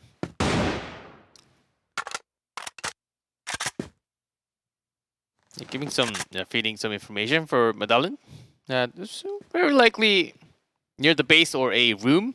Silva has to be careful, but he's running. Trying to read the rotation and chase the opponent. Yeah. Quick one from Silva, nearly takes out MG. MG was like, wait. Wow. What? Only a few bullets actually fired. And I think it all ended. It was incredibly quick, that is for sure.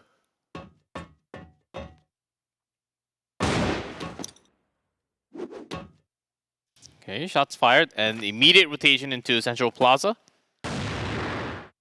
And MG gets a sniper. Yeah, Eagles has been holding that position a lot, so I think that MG kind of potentially expecting it, checked it, got the quicker shot off. 35 seconds. Expecting a rush anytime. Nice check here by Tuzin. That's going to give his team a lot of information.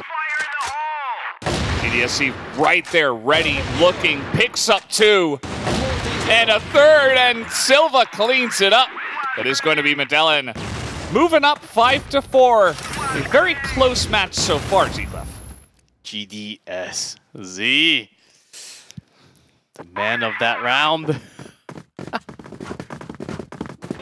No flash, though, to the B bottom.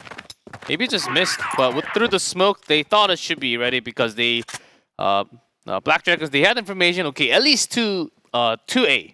So this should be very doable, even though we don't really have time. But when you don't have that much time, the defending side, you're expecting.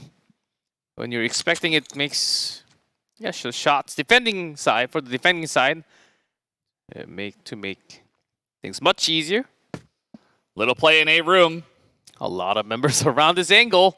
Shouldn't say little, as Black Dragons are very ready for that push. Shut it down big time. Bullets fired into that small angle. Oh man, no one would have survived that. And MG just very calmly holding the pillars angle. Nobody coming in from there just yet. Medellin with a slow push in through the room now. GDSC is going to check it. Supremo also checked, as he did jump to the other side. Silva on AWM did spot Dotson. That's an easy shot. Man, Silva is just hard carrying right now. Yeah, Him and GDSZ are the team at this moment. Oh, but Rafal, great movement though. And Tucson going to be the immediate backup right behind him, but to be 3. 2 seconds, but the C4 going to be sight.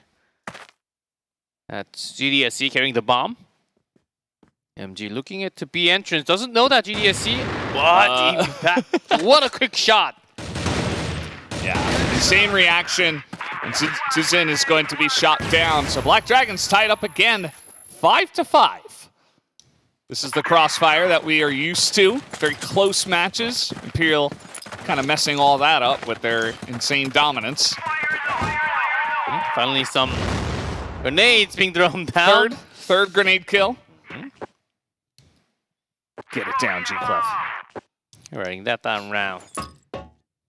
Got GDSC, who was performing one of the best out of the team. Now with him gone, Black Dragon still with this many beat coverage. They do have the other 2 in one from Natsun from a room and Supremo near the desk of a site, which basically leaves the Central Plaza open. Yeah. kind of just having Supremo look at it and hope that's enough to catch the rotation if it does come in through Central Plaza. Now Naughton going a little closer to B sites for a quicker backup. Yeah, but still holding position towards B, you can see the respect that Medallion they're likely to come B from Central Plaza. Yeah, not really swinging their position at all. I remember when Compound used to be a more fast-paced map. Much more fast-paced. These two teams, I don't know. They're playing it a little bit slower. Just feel the tension, just trying to check every angle, all the bait spots, back and forth. You see nothing. Then it should be right here. This is Silva. This is what he does. MG is going to shut him down, though. And immediately he says, oh, there's two more. Go A.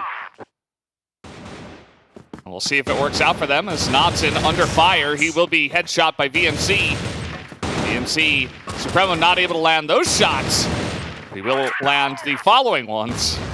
But the other two already in the sight with the C4 to the other. The Black Dragons, Supremo very low but they survive. Nova and MG entering from the entrance. Eagles misses his first shot, alone now. Tuzin not getting that one is huge. Eagles has to clutch it, pulling out the knife, not gonna do it. No more pistol, bullet. Yeah. The left had to reload either just, or maybe even go for the knife kill. It's not enough, of course. Usually the pistols or the main gun, main weapon would beat the knife. Yeah, another great round for Black Dragons, though. Yeah. Really good reads. And MG, once again, pretty solid, I would have to say, on the defense there of B. Even though Silva was being so tricky once again. As here's MG just going to get one and back off. Flash is coming in, but they don't seem to care. They're just running on in. And then they're going to stop. Yeah, wanted to chase MG. They're not willing to let the soul of his teammate go. Yeah, but MG pretty quick on the retreat. Flash. Getting the hell out of there. Yeah, but still staying B bottom. I was imagining that he would go transition and at least look towards, or even go into a top instead. Yeah, it's going to be a much more rifle towards that A entrance. Yeah, Supremo not in double position near the desk. Yeah, just waiting for the injured Medellin to make their way in. And we'll see how this does go. We do have one member, Nova, is kind of in the spawn, going back and forth. Personally, not a big fan of the desk double position, because both can actually be one-shotted pretty quickly. But with the smoke, the A entrance, this could actually work out. But no one from A top, because Nova is off the pillars. Let's see how this works. Maybe he can join for the triple desk stack. All right, here we go. That's one shot. And there it is. Supremo able to support, as well as Novaz, who picks up 3. Just gets over there so quickly. Yeah, Novaz's rotation was insane. Yeah. He was right nearby in the second that information was passed over. He jumped on in. He was able to get in. He had a clue with the smoke. But the rotation was really quick. Well done there. And MG. Yeah, this was again from the Central Plaza, right? With no grenade. Okay, we've seen this very early. But this time, yeah, Black Dragons all of a sudden in a lead. Within the last 6 rounds, Black Dragons able to take 5 out of Medellin. Yeah, it's pretty huge. I think that as a team, all 5 members of Black Dragons are performing better, as the score would indicate. And on the side of Medellin, it still kind of feels like a 2-man army at this point. I think that Tuzin hasn't been able to do too much. VNC and Eagles have been okay, but they really need to step it up. Black Dragons are a great team. And their defensive position here from the central plaza, because the long push was just stopped. They're expecting a push from central plaza with the smoke and flash, but there has been none. They should be able to smell this. Uh-oh. Yeah, let's see Sprimo on the other hand. Not able to defend this time, but with a couple of guys in center, might be able to rotate over. Lots of low health bars now on the side of Medellin, as they should be able to get the plant down, but it's not looking too great as the retake could be coming in here swiftly. Nobody's coming in from a room. So Number 4. I was about to say he's locked down, but the grenade will do the job. Yep. PNC near the desk. Going for those headshots through the wall. Oh! Oh, Eagles with 2 pistol headshots. They did not expect him there, and that is huge. VNC gets one, and now Notson has to do it alone. Spamming through, but Eagles picks up 3 kills just like that. He came in from behind, headshot MG, headshot another guy, and then all of a sudden, there was no defense anymore. And we know how hard it is to get that headshot from behind. Usually it's a miss. Yes. You want to shoot left, and then the defending player goes right. You miss a couple of shots, he turns around, headshot you. That's usually what happens. Yeah. To us, not these players, of course. Well, sometimes. Most of the time, that doesn't happen. And again, triple stack. They're so ready for this. Come in, please. We welcome you to our home. Oh, but a little peek this time. Oh, nope, they're still going to go for it. As the flash is good, the snipe from Eagles is there, but the defense is slightly better. Eagles will pick up 2. GDSZ now coming in for the support, and now Medellins actually will win the fight. Yeah, this time it was at least with the flash. I mentioned again yesterday, do we really want to use the flash going into a room? We still got a sight, a top, long way to go. But this time, because we've seen what happened a couple of rounds ago, great choice to use the flash against all 3. It usually grabs all 3 with a small flash. Now only MG. But he's been on point. And still no bomb. Oh, did he see you? I saw him. And not just the name. Let's see. Nope. Just making sure, because there is that sniper on both sides. Now MG should know. Okay, might actually go in early. Okay, MG spotted by Eagles. It's going to come down to pistols here, but everybody against MG. He picks up 2 and gets shot in the back. Silva, of course, in the right position. 18th kill for this player as they tie it up now 7-7. Well, this is what we expected with this matchup. MG covering with 2 rifles behind each pillar. Actually, Notson joins the party. Yeah. Slightly too late, but the party didn't start yet. Oh, never mind. We'll postpone the party. Yeah. Probably better. Yeah, rain.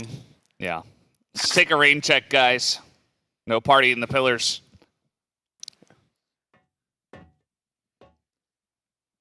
And nice. Slowly but surely, Medellin now are going to be pushing into this area.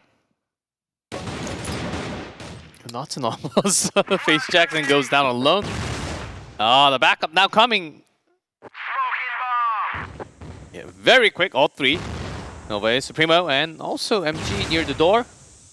Should say entrance. Yeah, going back to A site just in case, because there has been lots of split pushes by Medellin on this map. Yep. But at least 3 guys coming in now, slowly, trying to fake a rotation. But Black Dragons are not fooled for now. They still have 3 guys on this B site. And Notson, basically only one looking towards Central Plaza. Here we go, VNC slowly moving in. Made a little bit of noise. Knotson holding the bait angle, but it does not matter. Medellin, they shove their way through the entrance and pull off this B push. Yeah, even with not that many flashes that actually went in. Okay, foul, early entry, but way too many guns pointing at him. Can't really go. Yeah, the B entrance. If you break through, that's like 1 in 100, even in pro play. So now 3 rounds in a row for Medellin Games. They are coming back in a big way. After, I was just saying that the other guys had to pick it up, and you look at Eagles, he's doing a big job, even VNC. Consistent still. Tuzin, he's still got... Yeah, that B still got to do a little bit more, but, to go back to what I was saying, the B push bottom was insane because not that many flash actually landing on the defending players. That was mostly shots, just right shots at the right time. The teammates is covering for you when you go in. That should give them a lot of confidence because that entrance was clean. Now, again, the big question, who's going to use the flash? You? Me? Or I'll do it. Do we even want to use one? Yeah. All right. Don't flash me, though. Okay. No, I'll try not to. All right, they're pushing into the A room. Yeah, they're using Eagles, though. So he wants to open up the angle first. No flash. As they are quietly moving in. Mm-hmm. The smoke from Black Dragons. A pretty good read. Currently 4 members over by this A site, so would be a difficult push from the side of Medellin. Let's see if they change it up. There's still time for another rotation. Yeah. Leaving only GDSC. That A long. Everyone else coming in from Central Plaza. That smoke a little too high. Oh, they're still going into A, though. Here they go. There's a lot of guys they got to push into. Supremo finally goes down, but here comes the cavalry from the side of Black Dragons. And still holding position in the site. The C4 is not down. Black Dragons, they do have some time. 17 seconds. So lots of grenade coming down. There's that C4 finally. And the Eagles can't really jump on top. Finally gets in there. Novez is going to push in to the smoke. GDSC will get pistoled down. And Eagles from the side. He's going to be shot, and we're tied at 8. Once again, we are tied. This might be the extra rounds we were looking for because both of these teams are so evenly matched. Liking the game so far. Back and forth, and both teams really doing a great job of just maneuvering through the site. Using the information, just rotating, trying to rotate a little fast compared to the opponent. This time, grenades not really going to land on anyone. Supremo surely not going to walk into those grenades after being blown up. MG alone, no rifles this time at the pillar. And instead, 3-man defense towards A site. Yeah. Because last couple of pushes mostly has been Central Plaza. A smart switch, knowing that that could always come again. Yeah, this was a lot coming down from a lot more of the Brazilian teams, not just Medellin, of what we were seeing into A room. Yeah. They would go, check in, sweep through A long, and then go back at least. This was done much more during their own league. And finally, we're seeing a lot of that. Mm-hmm. Maybe that's part of the reason why we don't see someone hopping at the box, and also a lot of smokes coming down, trying to discourage a lot of it, and also trying not to get picked off. MG is still looking at the pillar, so they know that it's either Central Plaza or A long. I think that flash is from Central Plaza. Oh, shots come in, and Knotson not going to win it, but Rafal from up top, he's going to get gunned down. Medellin, once again, they push through very swiftly onto the safe site. Yep. Right there, Knotson, at the worst moment, hesitated just a little bit because he was supposed to flash the members coming into the site, but because of that split second, it's basically all destroyed. Medellin got a free entry into the site. Yeah, and that could be the difference maker here. Medellin with a very convincing 9th round win. Let's see if they can close it out here. Black Dragons, though, they have been very annoying for Medellin to try to dispose of. And which could be the last round of the map. Yeah, MG just going to go up and challenge a member. Not going all the way. But still, Novez now found. Shots fired. Novez in a lot of trouble. That's a 5th grenade kill that comes in here. And Silva's going to pick it up. That is a huge start for Medellin. Somebody on the side of Black Dragons is going to have to clutch it. OMG! Oh! The timing! Almost! So close to getting that hit. But instead, GDSC is right there to shut him down. Great news for Medellin. They're about to finish the map. But Natson, right below. Should have heard that. VMT has been running around the top, but look at him go, sneaking through into the top. The risk might pay off. He's got to escape now, and he will. The risk pays off. I like a play like that when you're behind this much. Oh, that was way too much high risk and less of a return because that if you talk about percentage, 70% risk and maybe 40% return. Hell yeah. Call me a fan. Yeah, but that's pro play. Yeah. Okay. When you expect the least, that's going to strike. They get in to this B site right when Supremo is rotating. Unfortunate for him, but now with the smoke down, it will be difficult. Okay, Supremo thought about going immediately in with the flash, but the timing is now off. Had to wait for his teammate. Silva looking towards double pillars. But the other two, Eagles plus Tutin guarding the entrance. 21 seconds. Not too much time. Smokes off. Oh, that's one snipe and that's one shot. That's going to do it. Medellin Games 10-8. Extremely close, but they fight back and they aren't able to take the map away from the Black Dragons. Impressive. Not as one-sided. This is what we expected from Compound. But from what we know, and the numbers that show from the region, I was expecting Black Dragons to really do a little worse actually compared to this. Compared to the numbers they had from the league, they showed up so much better and gave lots of troubles to Medellin, but at the end, still holding strong. And that really came down from the members, especially Silva and also Eagles. Yeah, Silva, Eagles, GDSC as well. Shout out to him. Just some good work. That was one of the fastest snipes I've ever seen from Eagles. Yeah, it seemed like the bullet went out first before the click. Yeah.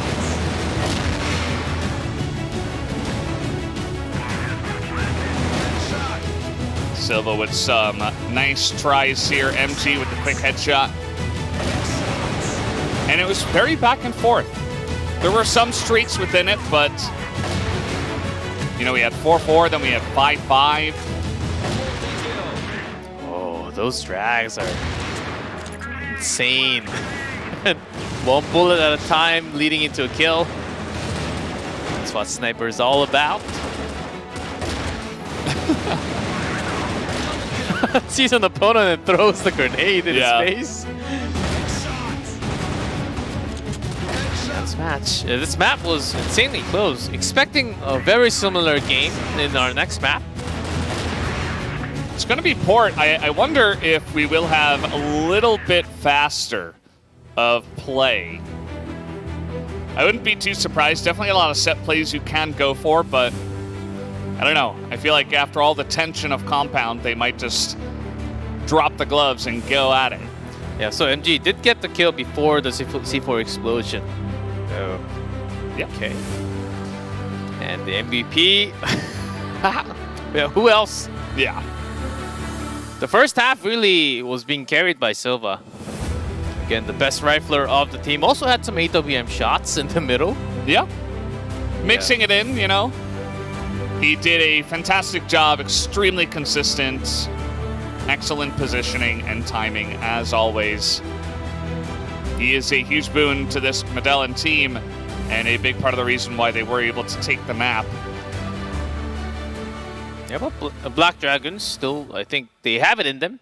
They just need to get it down. MG, we did see some moments, but not as much as MG that we saw yesterday against Imperial. If the MG from yesterday really comes back to the next map, which is Port, I think there are lots of moments where the sniper can totally shine, especially that A site. Yeah. We don't see the sniper just standing still towards a top box. Usually nowadays they go off to the side or even down to the side of those stairs. Yeah. Down from the A site. And that's exactly where MG has been. When every other sniper has been on top, MG was already there from years ago. Yeah. Let's see how that works. He figured it out. He wanted to be extra safe also. It's been interesting too, Port, a lot of the time here. I think it's just because it's been very one-sided a lot of times when we go on Port, but it has felt like Blacklist has actually been performing really well, even though the stats don't really back it up from the last couple of years. So maybe the teams have figured out better how to push on this map. Either way, you know, both Medellin against Vincent, and I think Imperial versus Vincent, and then Imperial versus Medellin as well. All of them were very one-sided, so it could just be that, but we'll have to wait and see how the side matchup does go on this one as well between more evenly matched teams. Yeah, I think even the stats you just said it, but because I think it's mostly about B. Because once you open B, you just keep on attacking, and we see this maybe up to 3, 4, 5 in a row into B side, and then we think, okay, they're having a lot of wins on the Blacklist side, but it's actually not. It's just that they have a lot in a row of successfully attacking into B side until the GR side eventually finds out, okay, they're going to come again to B.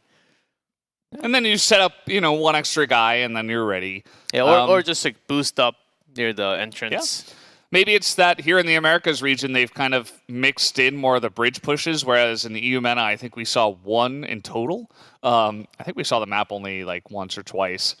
So that might be part of it, but definitely more of a mix of strategy on this map compared to some of the other regions. So that could be it as well. Some of those attacks, you know, forcing the defense, the GR side, to prepare some more members in some of those other angles. Yeah, if we don't finish here, we do go to Ankara, so we'll have to see, because Port, it does seem like a much better map for Black Dragons than compared to our first map. Yeah, definitely could be. But guys, first we will move on to map number 2. Let's go on to Port.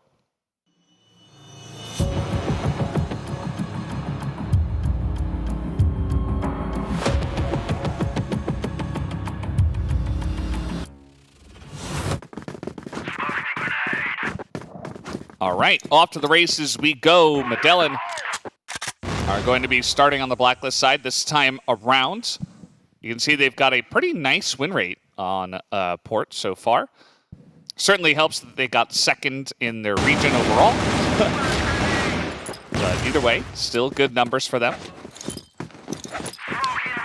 Starting with 1-1 trade, as Black Dragons, they had the entire defense. So hold on, as Dutton already running into a site. MG backed off all the way near the spawn after a shot.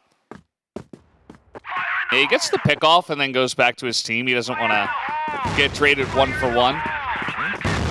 Still Eagle up on top. Really quick moves. Novez gets in, shoots a couple down, and now Silva has to go against everybody, but he's just diffusing up there, and there's not much that Silva can do. Not able to shoot through the box either. That will just be a quick diffuse and a win here to Black Dragons.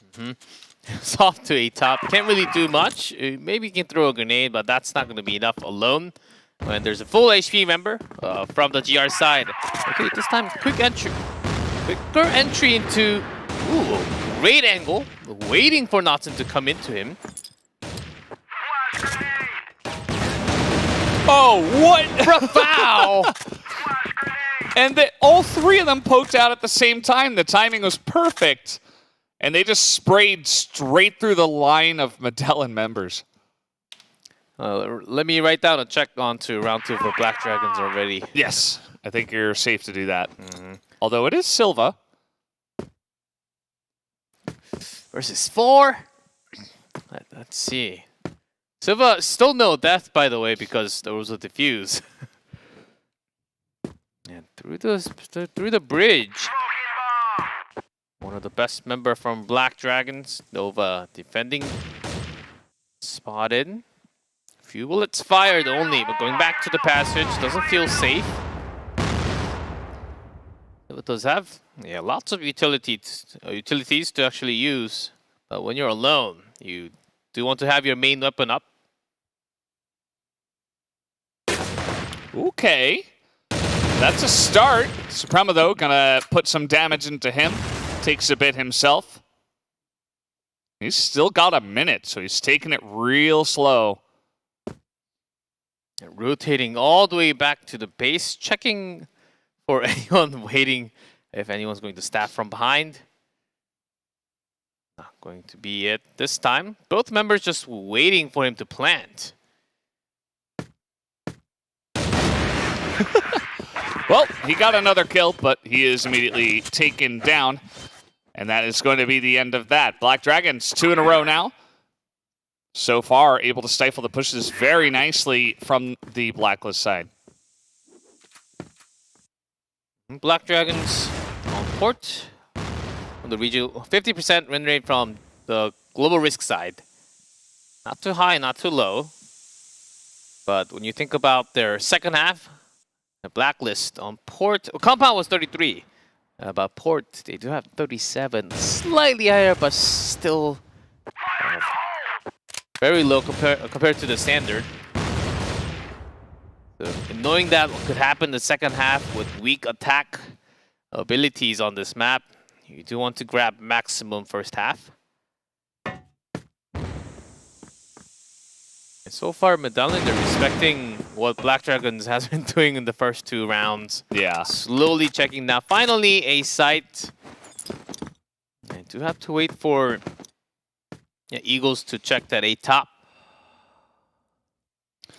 3 members from the Black Dragon side waiting over here on the A site, and 1 ready to rotate from the back. Yeah, MG always off to the side.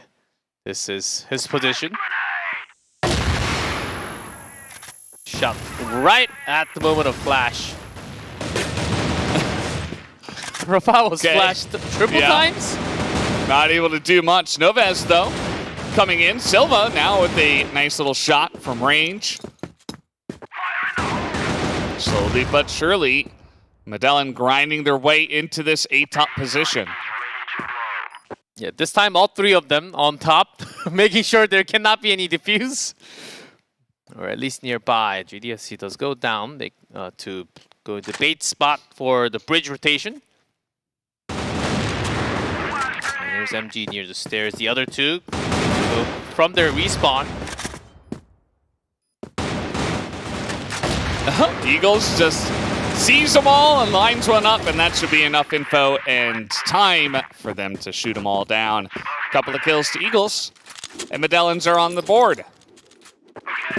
Finally breaking through a site. Actually, very quick rotation from B entrance into going into sideway and A site.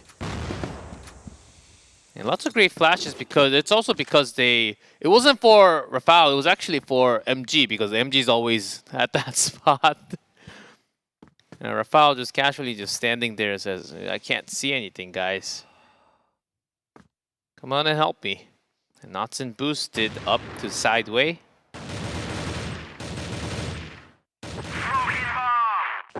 Yeah, just waiting.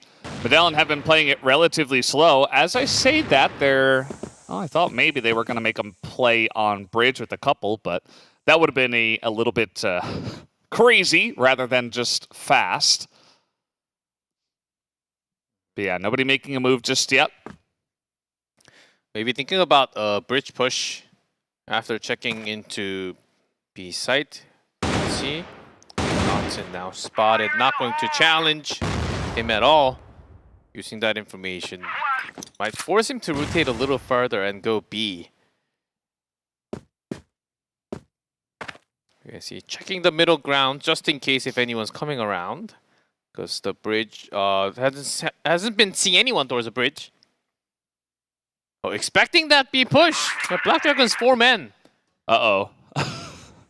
It's going to be up to Novez to give that info and also shoot him down. He gets one.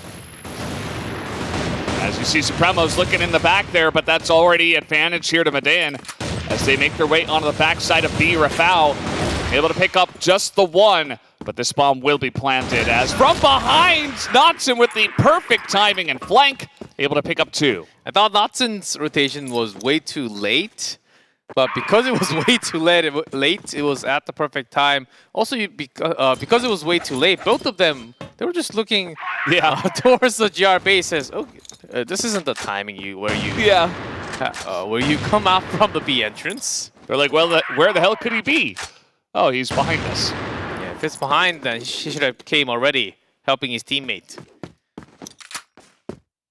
Yeah, sometimes it can be tricky if you have that much experience. You're expecting the enemy to come at the spot at that moment.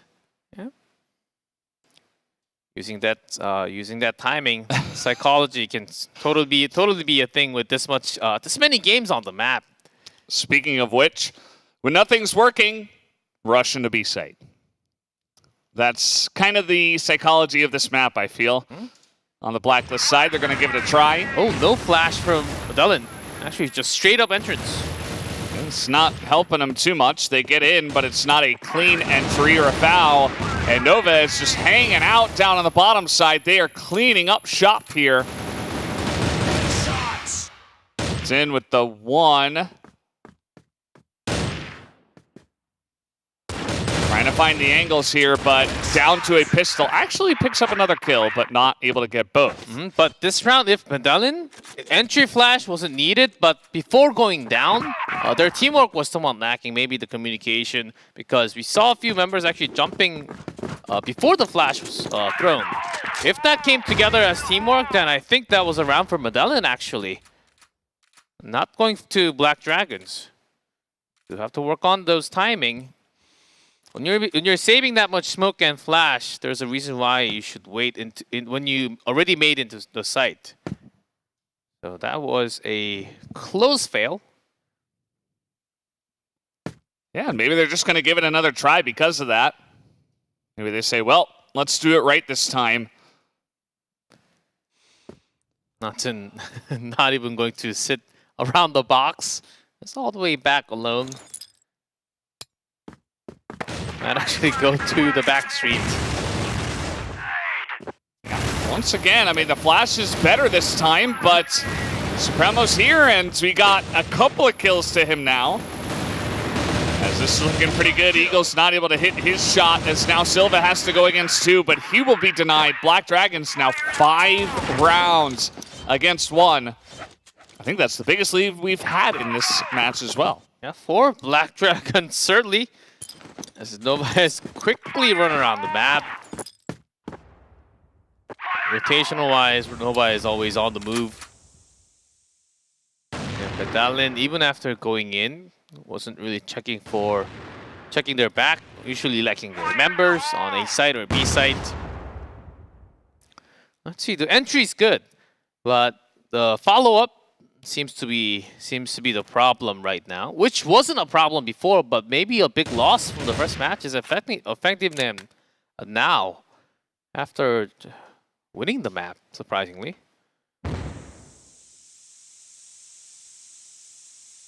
And smoke's coming down towards the bridge. We've seen that throughout the map. Yeah. Because Medellin, they do love to charge split push B with bridge. Has been a strategy we've seen many times now. As the smoke is coming in, I think Black Dragons should expect this, and over the top come Medellin.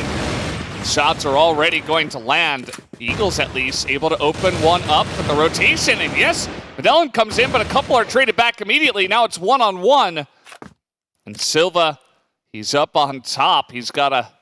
But with without the C4, yeah. drop near the bridge. And that's why Notson's having this huge rotation, saying, okay, you can pick up the C4 as long as I guard B site. For Rifle 1-1, I do agree on that it's harder to retake on B from the GR side when the C4 is down. And let's see where Silva goes to. Yeah, these two just going around the map, not facing each other. Actually going the opposite direction. Yeah. Notson, unfortunate for him. Okay, yeah, Notson does find that C4 is gone. Well, now actually planted.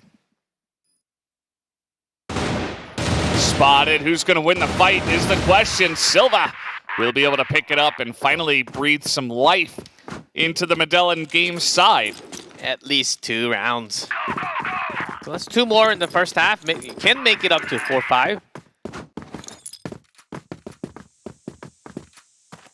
As again, that entry from Medellin was good, but the response is that time from Supremo, from B, Rafał from A site now. Yeah, it was also through the smoke from the side near the GR spawn. Medellin really needs to communicate. I'm seeing some angles not being covered once they enter. Maybe just a bit of a 8 push here. They've been having trouble entering because of MG. And you see that Rafał is right there with him, so... Okay, that's one way to do it. Just straight through the box. Yeah, MG's position can be well read. That's very Easily true. read. He's always there. It's very, very true. And now you can see VNC has put in some work this time around, and he's going to pick up another one. Novez, the only one left. He has been the most clutch so far for Black Dragons, but let's see if he can do it. Nope, Tuzin going to pick that one up, so now 3-5. And at the end of the day, statistically, if Medellin get one more, it's not half bad on this map. Certainly not. As Black Dragons, I said it before, their blacklist percentage, not that high. 37.5, I believe. That's boosted up, up, up. There we go. Oh, Foul's hearing some sounds. Shots from the base. Oh, but Silva. That timing... just a little lucky on Silva's side. Sometimes you need just a dash of luck when you are playing a game like this. It is 99% skill. Just that little bit timing can really work out for you. Supremo A top. MG off to the side from the bridge. Can't see anything through the smoke. Oh boy. No. Yeah, this is going to be a clean push onto the A site. Down a member already was Black Dragons as Notson comes in. That's 2 for him, but not enough. As now 4-5 here at the half. Again, not half bad. It was looking good for Black Dragons, 5-1, but now 3 rounds in a row here to Medellin. Hey, all of a sudden, Valdez. Medellin not that too bad in the first half. Yes, 37.5. That's going to... And they know this is the best. This is the map, the side that we don't really do well. Yeah. Let's try our best. We did pretty well in compound, guys. And a rush, good flash, but still alive. Notson with the play, but Eagles up top is doing well. He picks up 2. That's all you can ask of him in that position under that much pressure. I'd say, 2 well delivered. Couldn't get MG, but that's okay. Because there's still a lot of time C4 now planted, so not as much. But GDSC pretty quick with the rotation. A long open, but still MG available, so not going to extend too far. Will force a rotation of Notson coming out of the smoke. Yeah. That's going to come back to bite him. As now MG is going to be surrounded. This should be an easy kill for Medellin, and it will be. MG's always going down at that spot. Yeah, he just loves it. It's like a magnet for him. And now 5-5. We've been here before, but it's a little bit different of a feel because Compound was back and forth rounds, but Black Dragons were streaky. They got like 3-4 in a row, and now Medellin have 4 in a row. And that was first a successful attack or a defense. And defense. Retake. I'm saying this because we saw Notson coming out towards the bridge with no information, and they like it's surely even there should be at least one from the GR base. That movement was certainly something that you don't see often after you have the C4 planted. Yeah. And also MG not feeling confident from a top. I think that's what's lacking from MG right now. Wait, what? Silva, how did he get all the way there? Well, he's down now. So Black Dragons dealt with him, but a very sneaky maneuver. Just, again, a Silva maneuver. Still up a member. That's Medellin Games. Black Dragons, at least they do have the C4. Rotation, sideway, still controlled. Eagles. Yes. Oh, he doesn't know. Yeah. He thinks there's still someone in sideway. Oh, Tuzin spots him. Thanks, Tuzin. Yeah. Eagles will stay alive. Spot Supremo here. VNC having a bit of trouble. But Tuzin again, right there to save his teammate. Novez is so dead. Tuzin gonna take that away with a quick headshot, nicely done. And now 5 rounds in a row into the pockets of Medellin Games. Oh. What's the answer, G-Clef? Yeah, Black Dragons now, what they need is MG getting confidence. I think that's it. Dropping down at that spot right next to A side, it's hurting the entire attack of the second half. Of course, short pause from, I believe, mic issue. Mic issue, yeah.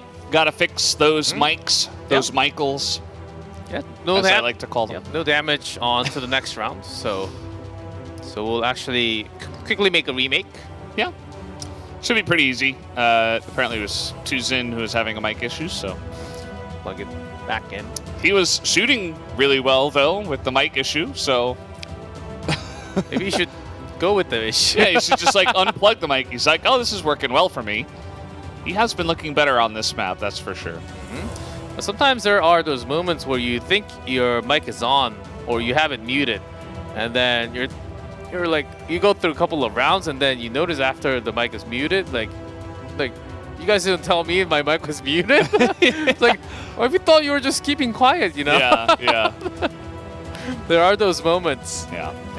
And then sometimes you find that out after like 10 minutes into the game. That's unfortunate moments. I think because these guys are all in the same house, at least, like they'd be like, yeah, you can somewhat hear. Yeah.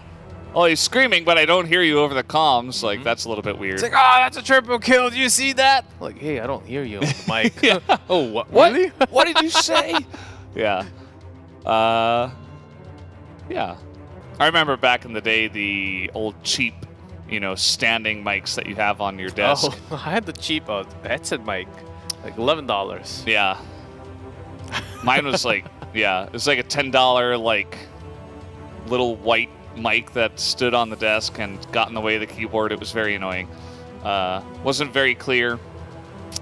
Good old days. Now everybody's got the gaming headset. Yeah, high-tech technology mics. Even the cheap ones are much, much, much better. Yeah. Compared to like 6 years ago, just 6, 7, 8 years ago. Yeah. Technology is weird like that. Like how smartphones were out like 16 years ago. Really? Yeah, 16 years ago. It's been a while. It's been a while. We're getting older. But yeah, we should have this mic issue solved in just a moment. And the thing is, if you make that comparison from the older days, mouse and mouse pads, they're so much better. It's insane, actually. So much better. The DPI, of course, DPI usually I don't know anyone who actually goes, now you can do like 4,800. Like, who need to, like, no one goes above, especially if you're a gamer, no one really goes above, like, highest I've seen is like 1,800 maybe. But usually it's around like some lower 600s, usually 900s DPI. But whoever uses 4,000. The only two times I would consider would maybe be like on a gigantic resolution screen. Oh, maybe like 8K. Yeah, like some resolution. insane, like huge wall-mounted, like, you know, one of those, or just like a really old person that doesn't want to move their arm too much, you know. They're playing like bingo online and, you know, something like that. We have touchscreens. That's true. That's true. Touchscreen's probably better. Not as good for Crossfire though, because Yeah, you gotta have the perfect game. you definitely need a mouse for that one, at least when you're playing on the computer. As here we are back into the game. Black Dragons maybe will welcome that little mic issue from Tucson, because it gives them a little bit of time to just gather themselves and try to stop the streak, the 5-round streak so far from Medellin. And after that, Black Dragons, Nova as Rafał. Trying to, yeah, no one usually, not many comes all the way to loading dock.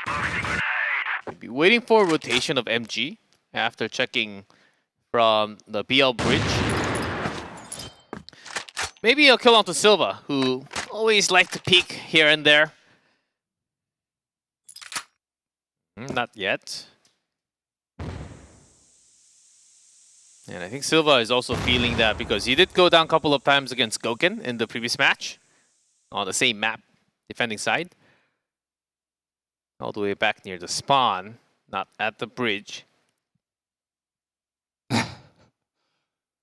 Trying to check and see, but here comes a B push. The first one from Black Dragons, as not able to land the shot, but VNC's bait spot is pretty good. Buys time for Eagles to pick up 2, and now it's only MG that's left available. As that one will miss, but Silva gonna take the pistol shot himself through the box and through the head. Now 6 rounds for Medellin. Yeah, VNC's position, and getting that headshot was important. The entry person did come a little faster compared to the rest of the team. Yeah, great flash also. And after finding out there's a sniper, Black Dragons, oh no, why is Eagles back here? Not a sight. Yeah. Yeah, just a wrong choice there. Because they had members from loading dock there, but they never challenged the check. Of course, challenging them might just get themselves killed. It comes a attack. GDSC held that position so well, and it allows Tucson to come in with 3 kills, 4 kills. The new mic does work. And that is 7 rounds now for Medellin in a row. Lucky 7. They cannot be stopped. Rock and roll needed for MG and the rest of the team now. Black Dragons, they had 5-1. Now, get the score. Rough stuff if you are a Black Dragons fan or obviously a player on this team. This one is a confidence killer. When just nothing is going right, you had a streak going, you were feeling so good, you were going to come back, and then all of a sudden, yep. Worst case scenario. Nothing. Worst map, one of the worst map, worst side. Yeah. MG barely escapes. Like, that's like 1 or 2 HP. Maybe it's a sign. 1. Maybe they'll take that as a sign. You were meant to survive. And here, wow, not actually holding AWM. Whoa. On port blacklist? Now they are really taking some crazy... Of course, MG is... This side, the blacklist, we do see a lot of 5 rifles. Instead, it's double... of course, MG took a lot of shots, so that's not a bad choice. But when Medellin is already up at 8, big risk. Yeah. They're taking it very slow once again here. Yeah, I think they're really waiting for Silva to peak. They've been sitting all the time. Oh, I think he might have thrown a smoke into mid, but that is about it. As a push and then not a push. No, Another 40 flash. seconds, I think this attack into B site has to be made. Yeah.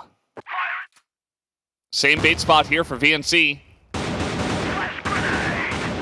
So they're just expecting it. GDSC sprays them down. VNC gets one. Knotson with the couple, but look at their health bars right now. Yeah, 10 HP in total. Will it matter? Nice little snipe here from MG, and they get the bomb down. A headshot with the snipe. Tucson ready to strike from the back. MG, 1 HP. Yeah. C4 is down, 30 seconds. Can he do it? And they are just kind of running in. That's the pistol, and that is magic number 9 for Medellin. And also magic number 8 in a row. Insane performance from them. They did not want to go down without a fight against the Black Dragons. Black Dragons, we could totally see their strategy. Silva, who's one of the best right now from Medellin. Let's take him down and go with the 4v5. But what do you know? He died a couple of times last match. Not going to let that happen. Eagles. Someone, caught with that many grenades. Number 6? I think number 5. That's what I have it down on paper. Maybe I was one ahead on the last one. Yeah, I think so. You said 5 already, right? Yeah. But I counted 4 there. Okay. Important to keep a correct count of the grenades. What's more important is Black Dragons. If they lose 1, that's it for the match. Silva up here with the AWM. He's going to be down, but Tutsin. Okay, that's 2. 2-2 trade. That was 2 Zin. As MG is caught with a throwable in his hand, it looks like. Definitely caught unawares. Bomb is down here on A top. Nova is Natsun. Headshot fight 1 from Natsun A top. Only VNC. With Nova is from the side. A top being challenged. 25 seconds flash, at least 2 seconds gained. He moves forward, tries to isolate Nova as it's not going to work out. So Black Dragons staying alive. 6-9. What worries me is that they won the round, but MG in a weird position with holding something other than the gun on his hand.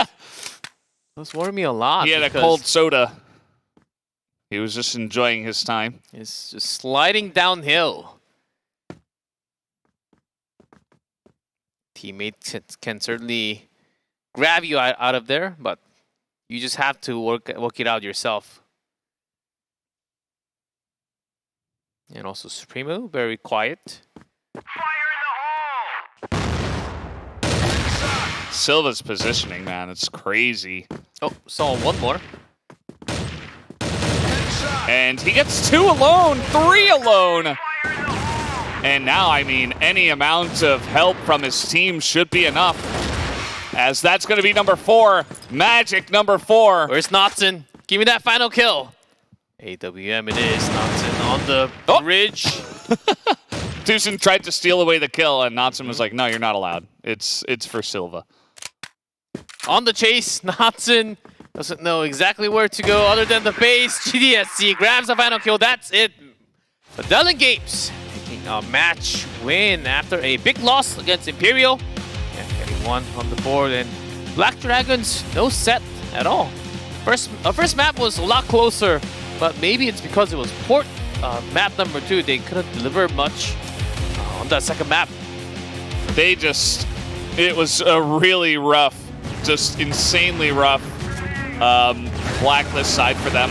And Medellin took immediate advantage of that. Obviously, it started even before the swap, but yeah, they just could not get a single round win. And yeah, I mean, things started well on the side of course, the Black Dragons, but yeah, a big confidence killer, I would say, for them. And I would even fear for their chances against Vincent Gaming, who are just licking their lips, ready to go into this next match, watching this one and saying, oh man, we can take these guys for sure. Yeah, especially in the later half of the first half. All the members, like PNC, especially Tutsin, kicking it real hard. Making sure none of the members from Black Dragons were doing what they can. And as you can see from Eagles, very different play compared to MG. Always moving around between the position, making it really hard. And the B-side attack never really worked. Yeah. High position. Oh boy. Natsun did step it up at the end. Just not enough. And Silva holding down the bridge now off to the side. He's always going around. Sometimes he's going on top. Sometimes he's near the GR base, off to the B site this time. It was really hard for Black Dragons to predict where he was. Yeah, so Medellin, they should be securing second place with that one, you would have to imagine, as now Black Dragons with a couple of losses here will not be able to match them. And with Vincent also with a couple of losses, that does mean that second place should be secured for them. And this final match will be a decider for who gets fourth place compared to third. Yeah, bottom place fight. And we'll see after, as Medellin, we were quite worried that their first match would impact them so much that even against Black Dragons, they might not be able to show their 100%. But they had it. First map, a little bit of hiccup up and down, but second map, okay. We're back on our feet. It is Port. It's one of the worst maps for Black Dragons. Our opponents, yeah, they totally delivered. But for first 6 rounds, it was 5-1. And then we said, oh, things are possible. Yeah. Medellin Gaming, certainly capable of that. What was it, 7 rounds in a row? 8 rounds in a row. I think it was 9 by the end, right? Because, no, Black Dragons got one, right? Yes. Yeah. 8 rounds in a row. 8 rounds in a row and then 1-1. Yeah, I mean, that's insane, you know. You consider if they had started that earlier, could have been just a 10-2 victory type. Not quite the case, though. It was 10-6 by the end of it all. Yep. They're 5-1 and machine guns from 7 to 14. Yeah. Yep. Silva 2.3, Tutsin 2.1. And Tutsin is going to pick it up. Yep. The reason why is Eagles was able to do much more from A side. From the side, if you're in trouble, maybe grenades. I can't help you with that, but I can help you with the rifles from the side. Yeah. And here are the results, 10-8. That first one, Compounds, was actually really close. Back and forth, but Medellin get it. They get the second set, and they will win over the Black Dragons. We have one more match to go, guys, at the end of the day, but first we will take another 20-minute break. We'll be right back.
Os pontos fortes da Vinci, que a gente tem um ataque muito bem sincronizado.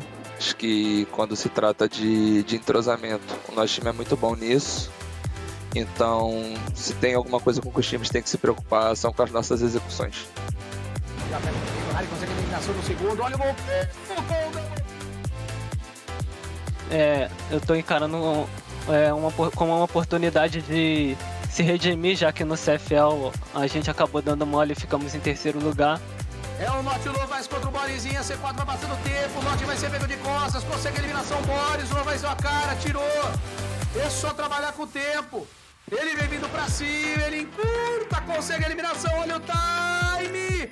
No limite, no limite, no limite, consegue o defuse! É um campeonato que a gente tá buscando muito ganhar, a gente tá treinando muito pra isso. A gente no mínimo ali quer chegar na final. Pra gente o principal é chegar na final. Chegando na final a gente vai trabalhar muito mais pra ganhar de qualquer time que a gente possa enfrentar. RN, o Norte devolve no Goku. Jogadores vão tentando garantir a eliminação. Vai tocando bala, RN pega o primeiro, pega o segundo. Acho que nosso time vai vir forte. A gente já não foi muito bem no CFL por alguns problemas, mas a gente já consertou. E espero chegar longe nesse CFSI. Tudo fica nas mãos dele. Vai trabalhar aquela smoke um pouco mais avançado. Ele tá ali dentro, ele vem na pistola, tenta buscar, consegue a eliminação, já recua. Vai tentando, vai dançando, vai fazendo a sua movimentação, trabalha a granada, pode pegar. Então, como eu tinha dito no começo, né, o nosso objetivo, o objetivo da VC é performar bem no campeonato. A gente está trabalhando muito para isso. E sair com esse título no campeonato. É um campeonato muito difícil, mas a gente sabe da nossa capacidade que a gente consegue chegar lá. Aquela bang. Vamos ver se pega, a Harry fica com a eliminação para o Provais, vai em busca do oitavo, caindo, devolve para cima do Juan, consegue o Harry mais uma eliminação, ele vai rajando, ficou na missão. O meu desejo é eu poder ganhar os campeonatos aqui no Brasil, poder viajar lá pra fora. E, pô, sonho, objetivo, assim, acho que qualquer jogador é ser campeão do CFStar.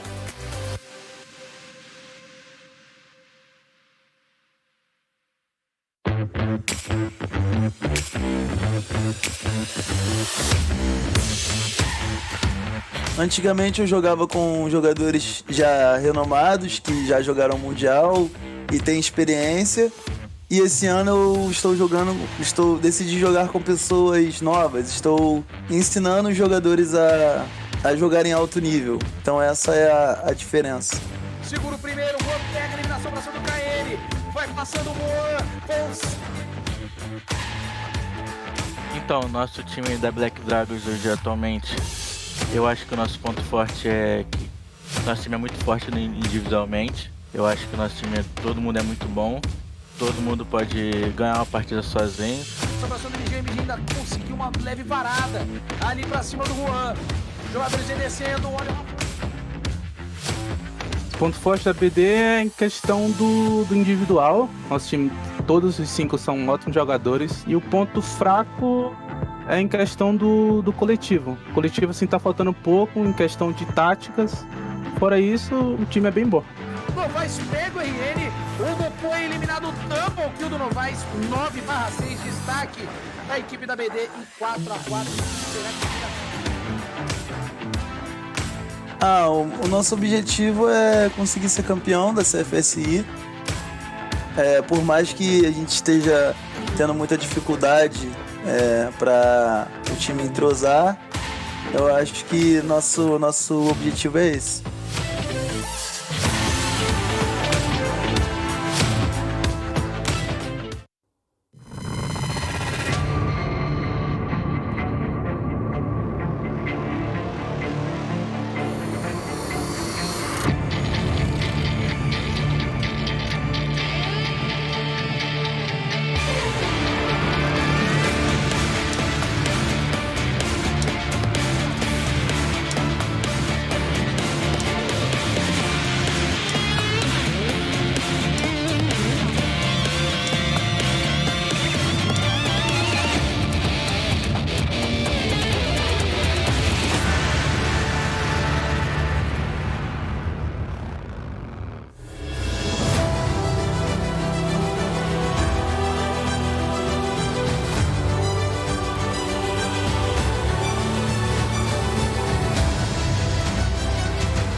Welcome back, guys. We are here at the CFSIO 2022 for the Americas Division. And so far, already 2 matches down. Both of them being 2-0s means they have been pretty quick. But this last one could be a bloodbath. It is Vincent Gaming up against Black Dragons. That's what we're expecting. The bottom fight, the mud fight is always the best. That's that's one other story to tell later for a lot of different esports also.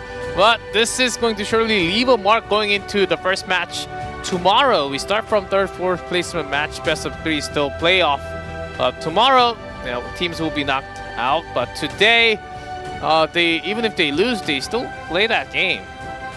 So I think there's a lot to say before we go into the match. Do you really show everything, because it's already guaranteed that you will be within those 2 spots? You have to play each other again.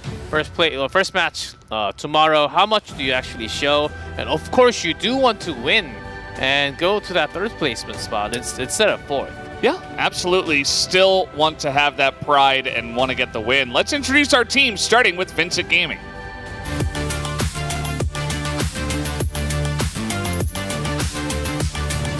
Em busca do 8º, Caine devolve pra cima do Juan, consegue no rally mais uma eliminação, ele vai rajando, Brizinha, C4 vai passando o tempo, o Norte vai ser ele vem vindo pra cima, no limite, no limite.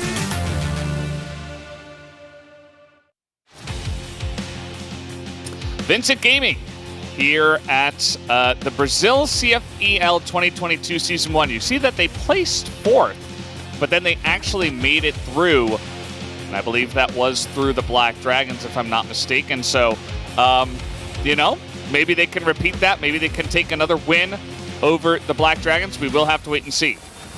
Yep. 2019 Grand Finals of CFS. We're the winner, the champion of the world.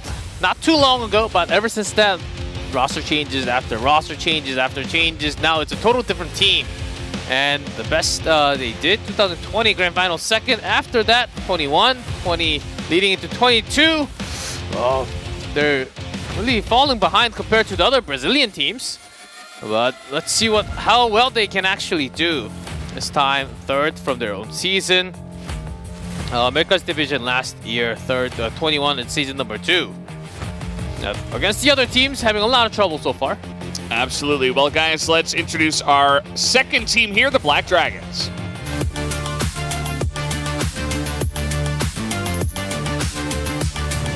Volta, tenta surpreender, o Boris vai chamando a atenção em tudo. É o setup, olha o Norte, garante a eliminação do Araújo, hoje ele devolve, mas cai.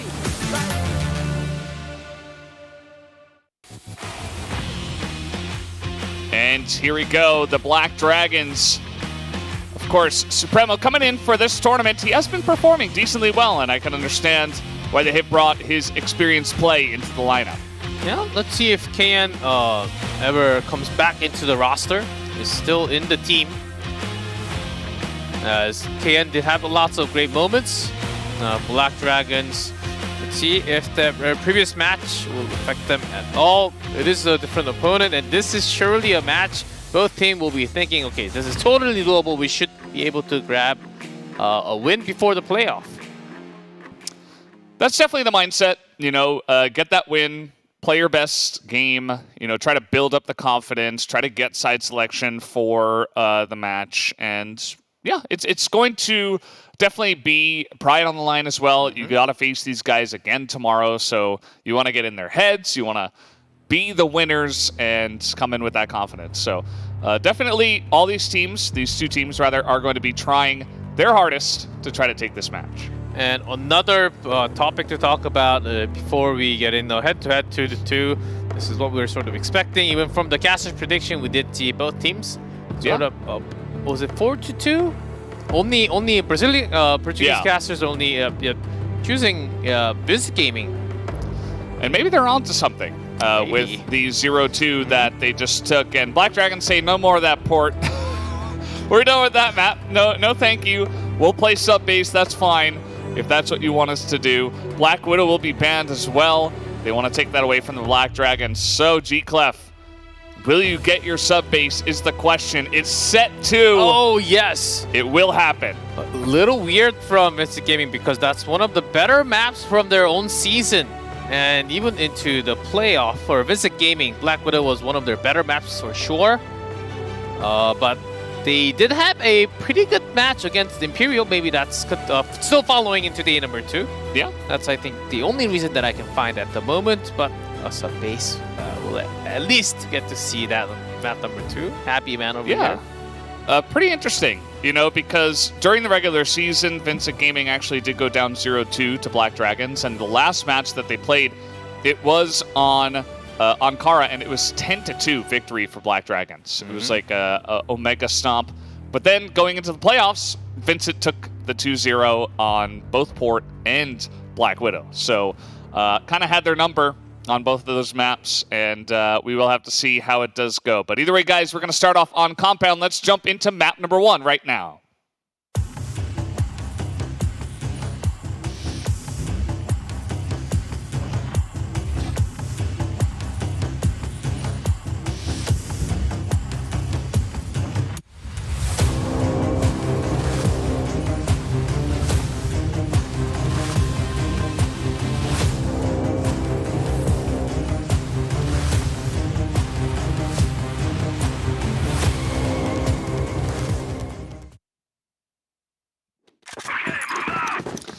And off we go, on to Compound once again. Vincent Gaming are going to be starting on the Blacklist side.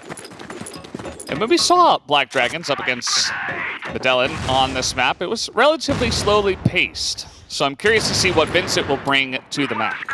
Yeah, Vincent's one of the worst map out of the 5. Doesn't catch GK running up the stairs quickly. But Nova is responding pretty well, and Notson from A room extends into... actually comes out into Borzin.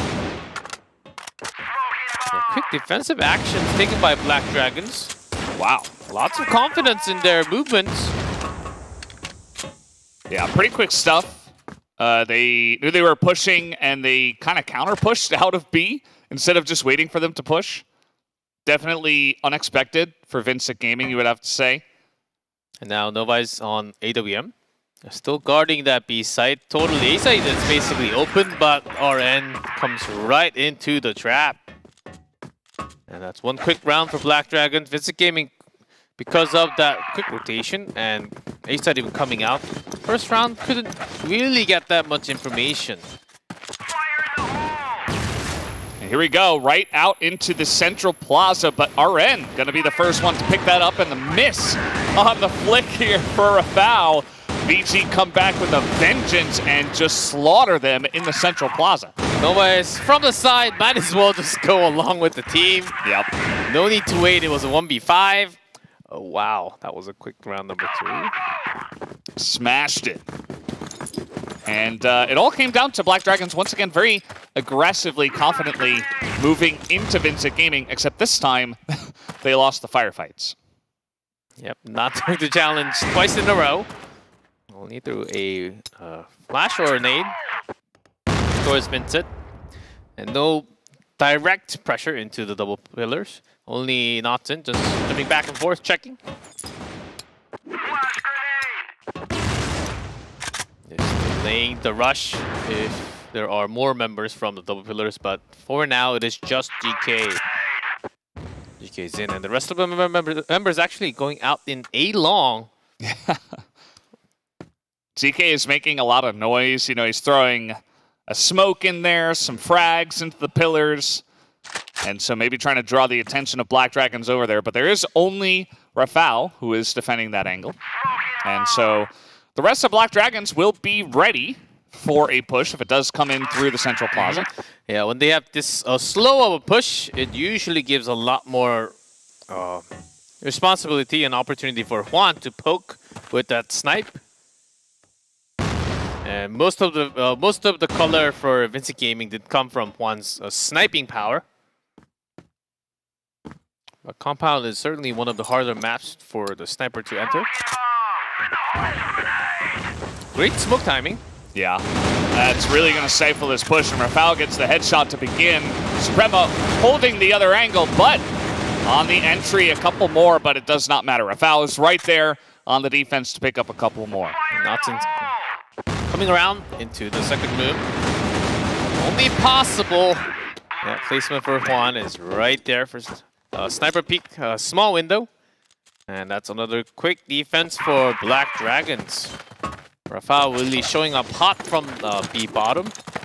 There were some moments, if without Rafael, Vincent Gaming, they actually got the 2 kills from long distance kill from the entry into the central plaza side. GK is playing pretty fast and loose. I mean, he is the second time, but now he's leading the charge. He's not alone this time. The rest of the team coming in behind him, but nobody can take out Supremo. Finally, Horizon does get one. Second headshot. Not a third, but still RN. Very low MG will take care of that. Horizon stuck in the middle. 2v1. He has been pretty clutch in the past, but not this time. MG just going to shoot him down for his second kill. And the pace has definitely been brought up just a bit. Isn't it a little too fast? From from Vincent Gaming? There are, even from Blacklist, it is compound. Yeah. And Juan takes a big chunk from the grenade. Okay, A-room rush from Black Dragon. Okay, after a couple of grenades, they will actually back out. Time to cool things down a little bit. No need to heat things up even more. And now Vincent Gaming slowly check after that many nades, expecting someone to stay in that A room. Have to check all the way just in case a member is staying back after the machine. Yep, nobody. Yeah. Novez. Right in the bait spot. It's checked, but not quick enough. Juan gonna pass one back here. This MG is just going to jump out the window. Says, no thank you. Yeah, MG on a rifle. So I think that's actually a better news for Black Dragons. After what we saw in the previous match. Notson on AWM. Some smoke's coming down the entrance from Central Plaza. Ooh, Rafael was about to look up into the tower as the push came. Supremo, though, pretty good on the defense here. Once again, surviving for a long time, buying time for his team to come in, and Notson is just going to clean them up. MG wrapping around, coming nearby. Both rifles. Horizon at the site. Oh, pretty good flash. He will actually change his position. Good amount of time bought. Need to pick up that C4. Got it? Yeah, he's got a plant here. 20 seconds. Notson's coming from a top. A smoke. He still got it. 14 seconds. Here's the plant. They come out and immediately gonna tap on the head. MG with the AK still able to get those one-shot kills. Yeah, and at the end, he did not actually get the plant. It was a fake plant. Might as well just go for the kill. Couldn't really make his decision, that MG here. With the rifle. there's that head. A lone second shot. This is indeed much better of MG of what we have seen so far today. This match kind of going out of control. I mean, MG's charged it up mid with an AK. Not exactly what we're used to. Might be our first time in years of MG's professional career. Okay, here's the rotation. RN caught off guard, and they have the bomb up here. Whoops. Oh no! Notson gonna win that with some help, and Supremo gonna catch Juan on the backside. 5-1. Black Dragons were just in this position, and then they lost 8 rounds in a row. So hopefully they can not think about that and try to continue with their streak. I'm still thinking. I'm still trying to think of a reason why both casters chose Vincent Gaming in this matchup.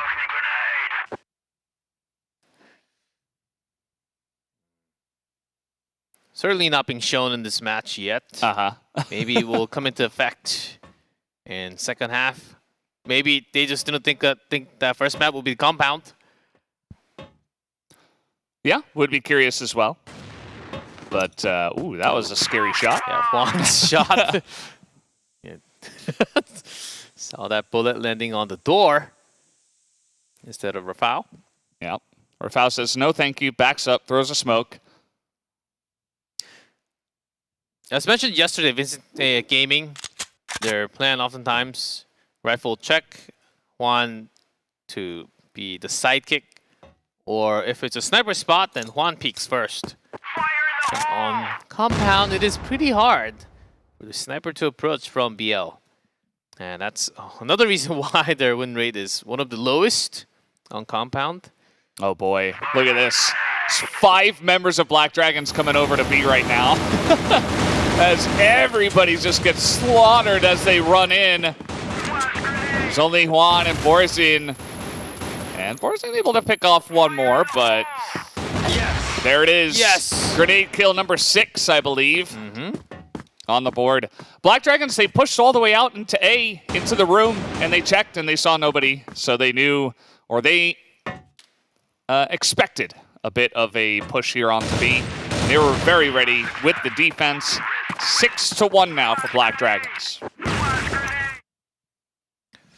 And very quick from Vincent Gaming. Can totally slow down the pace and wait for Black Dragons to come out. We've seen Speaking a lot of which. Seen a lot of U-Mana teams doing that actually. Yeah. On compound only. A room, total control. Is it 2 or 3 men? This is a pretty aggressive push towards the B site, but no committal just yet from Vincent. I think they noticed that there was not much defense in the center plaza. Well, Black Dragons, they sent 3 men to A.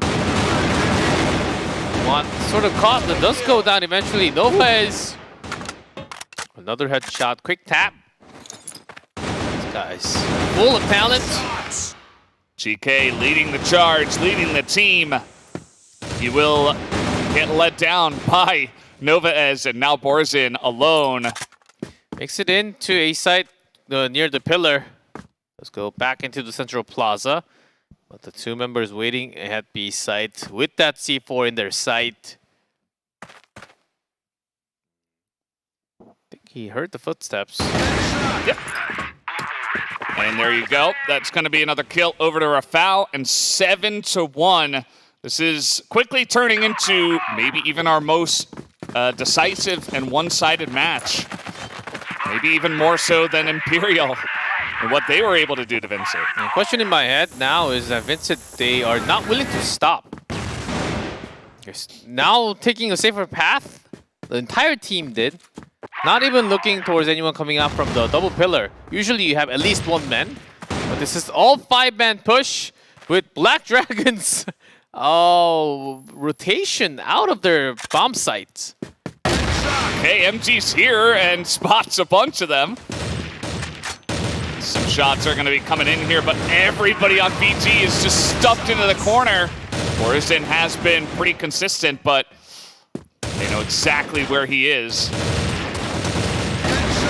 Doesn't have to plant a bomb yet, but Primo comes from the top, double headshot. And 9-1 is the score. Well, 8-1 for now. 8-1 at the swap, but they are very close. It almost feels like the 9-1 that you are expecting, no doubt. I don't know, VG came out guns a-blazing and Black Dragons matched them immediately, and now it's just turned into a bloodbath in one-sided favor. Oh boy. GK is angry. Yeah, quick peek. Yeah, GK is in though. Within the 5 members, it's still playing like they're not losing the game at least. Yeah. So gotta give respect to that, and some like real good shots too. But Vincent Gaming, if you look at just looking at the data on compound, their GR one of the lowest, 36% win rate. Win rate of the round, of course, round win rate. slightly lower on Kara, but the other maps, they're fine. Charging in, and VG able to pick up another round. So at least 2. GG, well played. Yeah, Borzen has been spamming that tag since yesterday. That wasn't the flash he was looking for. A little bit lost. GK at least doesn't go down after seeing that many nades. Ooh. Charges in back again. Thought he was going back. But RN, quick headshot into the top roof. Yeah. Bear's pretty strong on the defense, as we highlighted, but not this time around. Black Dragons, they find an entry here. On to B site, there's nobody here. Yep, but Borzen ready to strike from B room. Positions ready? Yeah. They might not expect this. The smoke is down in its normal spot. Rafał, he's in trouble. Oh, didn't go down at least. And the headshot. Makes it look easy. 9-2 Black Dragons. This is a landslide victory to them. Must feel very good after the last series that they just played. And Vincent still... almost to me, looks like there's no actual shot calls like coming down from the control tower. Or they are free to go to wherever site. It almost feels like GK was just like, okay, everybody, let's fight. They're like, yes, boss. Rare is in on AWM. His rifle shot certainly wasn't connecting too much. Yeah. Not a bad choice to swap it up once. But Black Dragon's on a map point. Pretty good for them. Nice snipe there. Again. Yeah. He's the one guy that's above 1 KD at the moment. Above 1 KD. Borzen is currently on 1 KD. In position to try to defend this B push. Buying some good time. And that's going to push Black Dragons back. You take the C4. I will try to buy some more time around B. Another flash. Ooh. Even a kill. We throwing the rotational read off of Vincent Gaming because C4 is already on the other side. Yeah. And now he's just sprinting over to his teammate. That's in. Going in, there's RN. A-side desk. A corner spot. It was still hidden. RN getting that work done, distracting, but Knotson did take one with him, surprisingly. MG, obviously very well versed in the pistol, is going to land one. He's got a rifle, though. Yeah. He doesn't want to reload, he just wants to go straight with the pistol. Gonna pick up a AWM. Has to reload. Has to reload. You could feel the pressure. He's like, ah. No, he wanted to go for the kill, but it was empty. Yeah. It's like, hey, like I got 9 kills with a rifle. Like I should be back. Yeah. Unlocks the AWM. And, well, here we go again. GK in this extremely aggressive push. And Juan is right there for the backup. This map has truly gone off the rails. Borzen right there. And now it's Knotson against the world. He will get sniped down 9-4. Vincent Gaming coming back. No one's stopping both teams, especially Vincent Gaming. Yeah. Maybe they're also trying some different playstyle as their own passive playstyle on this map hasn't been too successful, as I just pointed out. Yeah. Less than 40% GR win rate. They were ready this time, dude. Yeah, not gonna work twice. Okay, nice lineup here. Oh, Juan. where is the end one? Yeah. Oh, okay. Oh, Nova is there holding something. Expecting him to go back to the base. Yeah, at this point, I think just keep your guns out. Rosen jumps off and south. Oh boy, 9-5. This is chaos. I don't think we've ever had a compound game like this. Especially both teams. Really, it's also another thing because we talked about it before the match. Tomorrow, Mystic Gaming, they're really trying to hide their strategy. We could see that. That's very clear. As GK, again, he's like just running down a lane and hoping that nobody sees him. Oh, found. Borzen off the side, gets 2-3 in a row. What a spray. Mystic Gaming actually doing 9-6. Much better. We're going extra rounds. Black Dragons, they're like, I thought you were just going to get the free win here. I guess not. From 9 to, I believe, 92, 4 in a row for Vincent Gaming now. And Dragons respecting the power of their push. 3 snipers. Oh, wait. That is, yeah. Look at GK, he's like begging someone to find him. And he got his wish. Can only work twice. Not a third. Usually not a third time for bro. Especially if you're alone.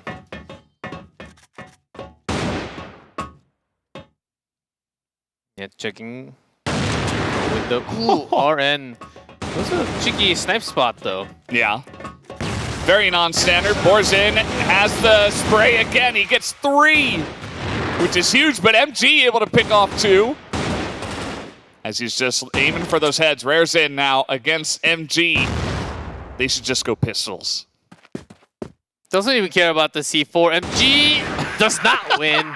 Borzen was waiting. What He's actually is waiting for the happening? bomb to be planted. Yeah. MG doesn't even care. He just goes out, says, I'm the pistol master, and immediately dies. This is what it is. Mystic Gaming. It's important to keep your shots hot. Look at this. This is ridiculous. Hey, MG. Oh. Oh, now. How did he Rafael. miss? I told you those are the hardest shots. Oh, no. Not like this, Fiji. It's about 4 or 5 times harder. Not like this.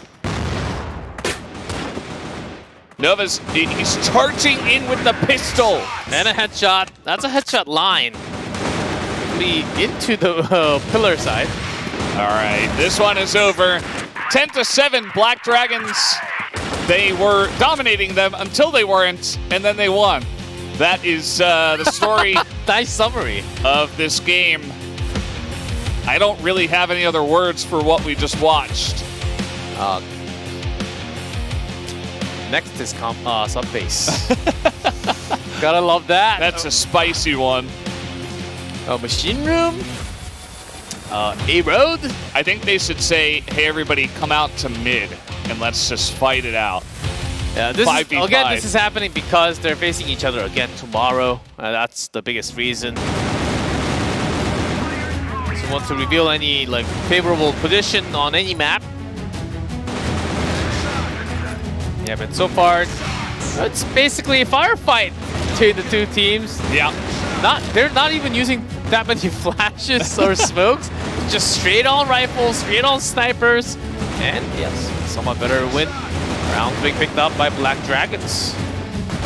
Black Dragons, they were trying to throw stuff and they got caught out a couple times, so they were like, no, we'll just keep our guns out.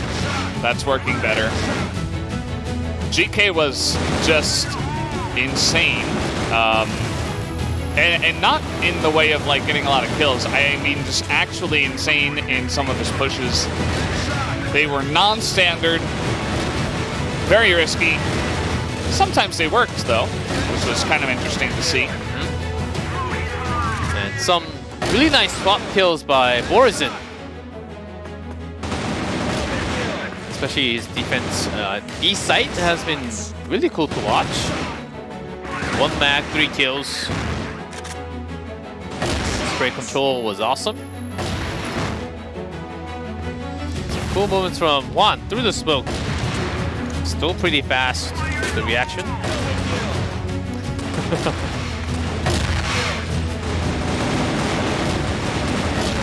Just a wild game. This could be like your standard public lobby. But either way, 10-7, no bomb diffuses, no explosions. It was 17 rounds, but it feels like it was done in 10 minutes. So, yep. So it's going to be, yep, pretty quick. Yeah, Raresin not really holding that number, but rest of the members not too bad. And Juan pretty quick. Yeah. Some 0% net shot. Only sniper shots. Novez here picks it up. Good stuff. One of the good plays. We'll see how it does go on this next map, if they're gonna slow things down or maybe keep the same pace. Yes, as sub pace, or it is a map certainly. Is it the first time from America region? I believe it is. Yes. And so no strategy being out. Of course, it was played during the league a lot of the times. But depending, this is a map where depending on the team, where the win rate between Blacklist and GR can really be like up and down. Like your win rate from Blacklist sometimes up to like 63%, but from GR it goes down to like 41 for some reason. But it's the opposite for the other team. So this map is really not to say like it's imbalanced. Some teams playstyle doesn't really fit on this map. Yeah, it's definitely a pretty unique map in that way. In terms of win rates, Vincent does have a 1-2 record on this map, whereas the Black Dragons also have a 1-2 record on this map. Both of them did lose to Imperial on this map, funnily enough. Just a little tidbit there. Imperial during the well, never really lost. Yeah, exactly. So that contributed to their losses. If you want to take both of those losses away, then you can say they're both 1-1 minus Imperial games. So yeah, we'll have to wait and see, who's going to be a little bit better suited for this map. I would kind of guess Vincent, but I don't know. For I the think Black Dragons are playing better. Not bad. Yeah. Black Dragons, though, once they control A, I think that will be the key. And A road, AC, that's going to be the main focus. Well, guys, it does seem like Subbase is loading up, so let's jump onto that right now.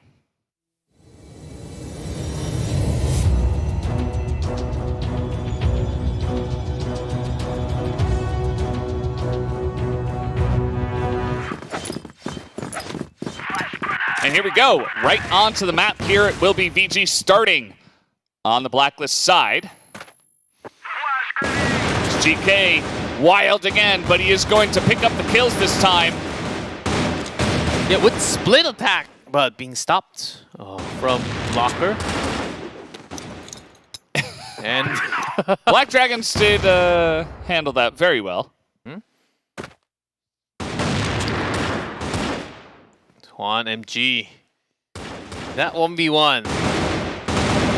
Oh, MG did win, but here at the machine room, Erzin still in control, but bow. There were like 3 people around him in a triangle. It's just the way this match is going. And VG definitely, once again, kind of off the rails, charging in through the machine room. Now they're going straight down the stairs. This is all led by GK. And Juan's already in position. Yeah, it's actually going to work. Take it down pretty quickly. It's not 4 kills in a row. MG coming in back as a backup from a road. It's one of very low. Gets 2 at least before going down. Really quick attack into a bottom. We do see this kind of push oftentimes. Yeah. From lots of Brazilian teams. And this is why I thought, maybe VG's style could work out well. Juan right there snipes him down. really quick. It was a quick respawn for one to actually get into position early. Ooh, nice little shot there through the smoke from Rafal, but Raresen right here. Really nice flick there. Oh, RN in perfect position, waiting for that rotation. Still really quick into that B site. Right after A, the Black Dragons, they had a pretty good read on the rotation. It was fast, and they were rotating at the same time, though, at least. Yeah. Oh boy, here we go again. This time, Black Dragons charging in. They are going to get shut down. At least MG's able to trade one back as VG, they're pushing down the stairs. Yeah, machine room fight, that's pretty common. At least one of them. And also, at the same time, yeah, Vincent, a bottom push. It was pretty unique. Yeah, knowing that a lot, most of their members were actually not even set up to go into B site. Finally moving into the hallway, Juan peeking, seeing many things happening, but not the best timing to go into that site. This is just crazy. Now Rafal is all alone, trying to take the shots there, so VG know where he is. Yep, it was at the lockers, first in behind the missiles. Buying time for his teammate. Doesn't even need his teammate. Oh, his teammate wasn't even coming here. Yeah. He was going the other way. He's like, you deal with him. No, did he have the C4? I think he did. So that's why he went to A side instead of helping his teammates. Good question. GK, he is just asking for it. He's like, yeah, come at me, bros. I'm ready to fight in the machine room every time. Suprema, the only one to get a kill here on the Black Dragon side. Yeah, for sure. Not just because Vincent Gaming has better control. Yeah, Black Dragon is actually coming out oftentimes. And, oh, side swapped. Yeah, 4-1. Vincent Gaming. They look so comfortable on this map, though. Regardless of what you want to say about this fast and loose style, you can tell that they have some pretty good plays on this one.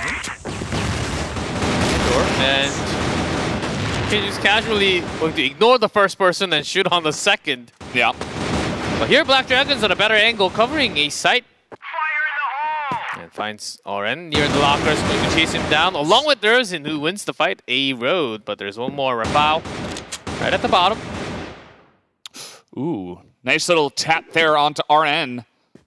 And so now it's just Raresen very low on health here. Going to be looking for that bomb, but MG right in position. Spotted AC, perfect pistol shot for the win. And Black Dragons coming back, 4-2 now.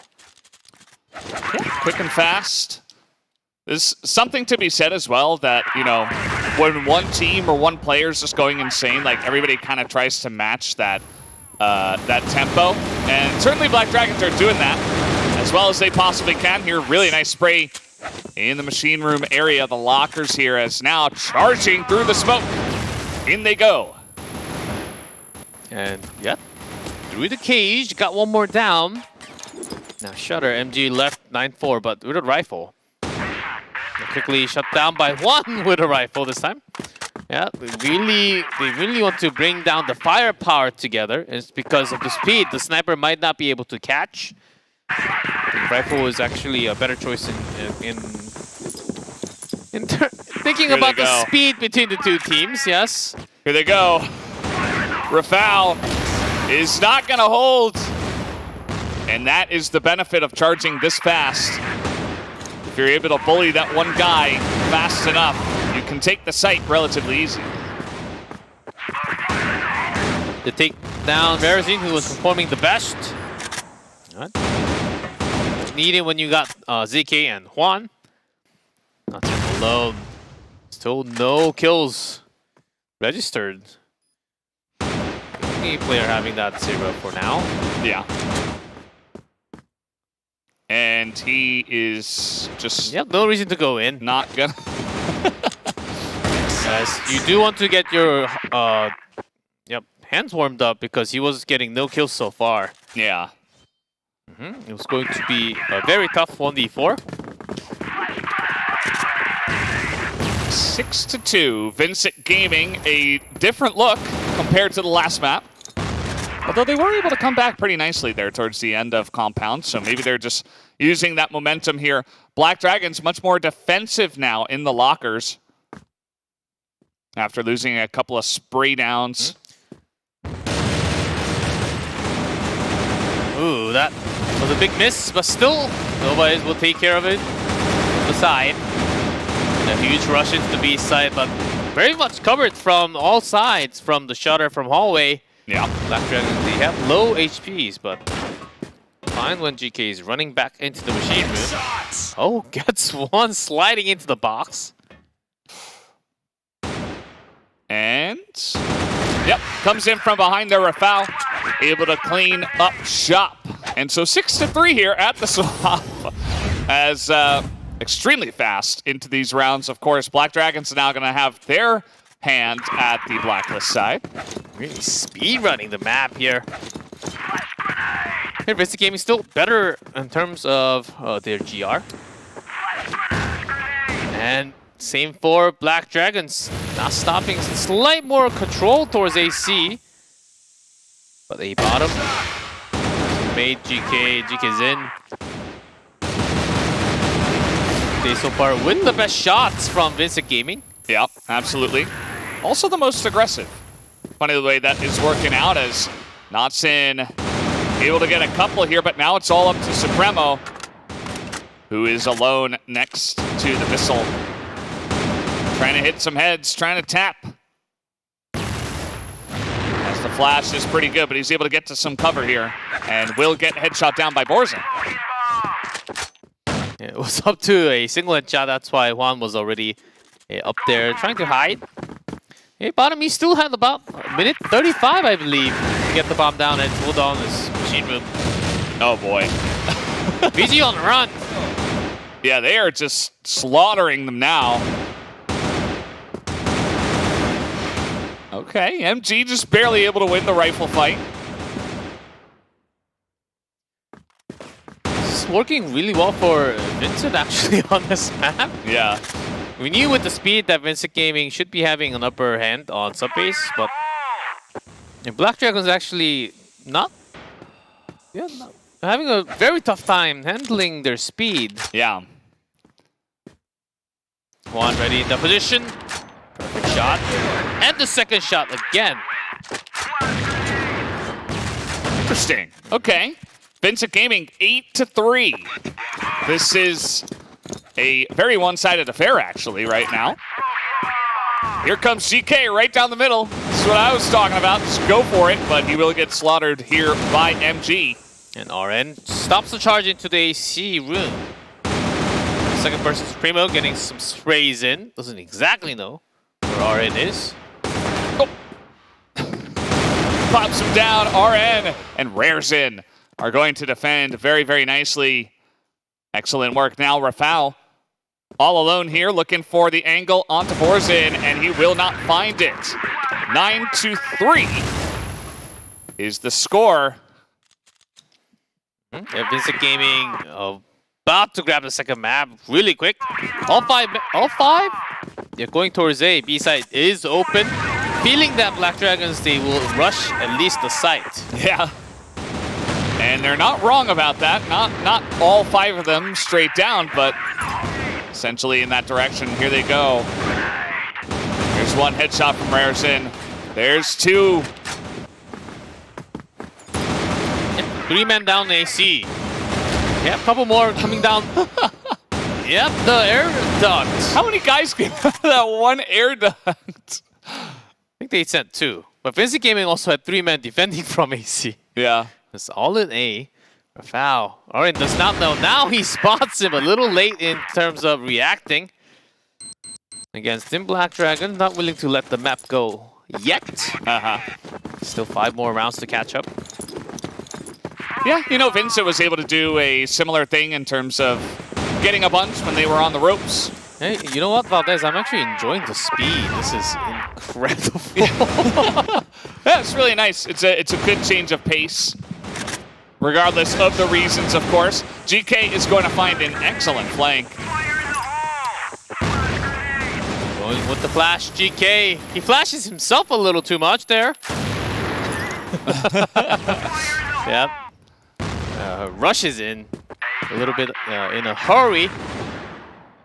Still Juan up in AC, actually coming down the stairs on the side. Gone. One more guy. Ooh. And with the defuse, plenty of time. And Vincent Gaming it is. All right, 10-4. More dominant than the Black Dragons were able to do to them on compound, so they definitely deserve to get this win. So nicely done from them. And, yep, third map is Ankara. Oh, it's going to be very different. Sub phase, of course, we expected somewhat of a rush. Certainly a little faster than what we expected in Game 1 and 2. Yes. Yeah, but it was a map from Vincent Gaming. We could totally tell even before the match started.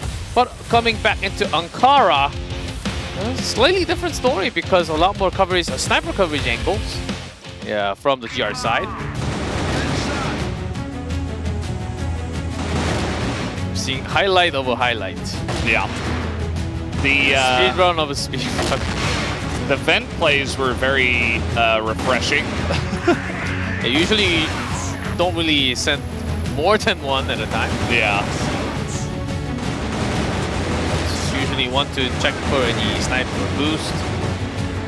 And lots of AC or nearby fights.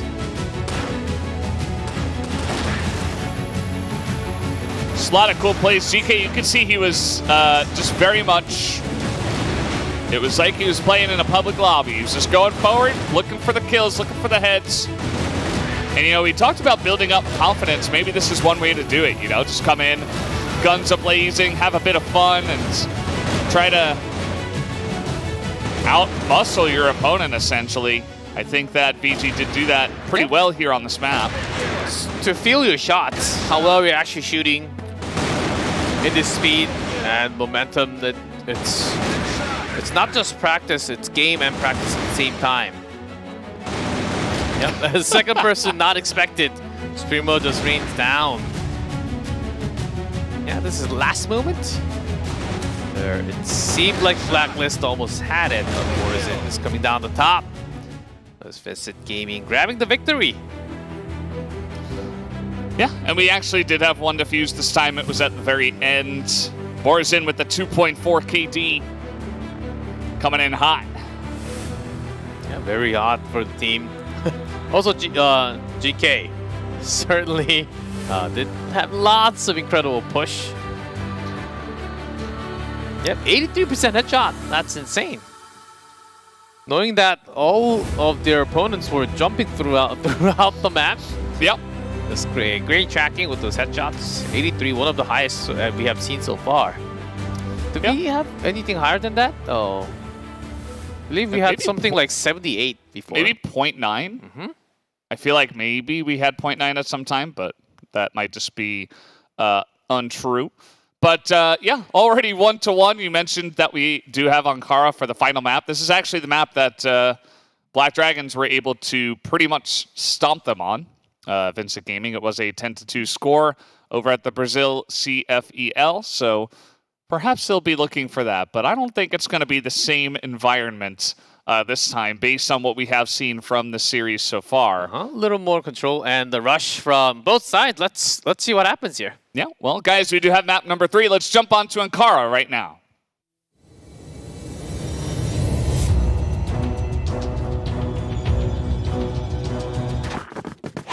And we are in. Wow, quickly loaded in. Yeah, no time to waste. And no one going to A site. Oh, now Nocton slowly walking towards A top. And a big pressure over foul. Does not get the first bullet. In. Slightly late on that reaction. And MG came out with the rifle, maybe not expecting him to be there as well. Yeah, Borzin all the way back near the base. One. Second sniper shot. A third onto Notson when the smoke's gone will be incredible. Okay, AGK also hitting those. Juan this time missing. Those first couple of kills were really pretty. At least the rotation is here with the C4. Notson can't really... Okay, now he does. With the shots fired from A top. But 2-1. Has to check for the extra member who did not plant the bomb.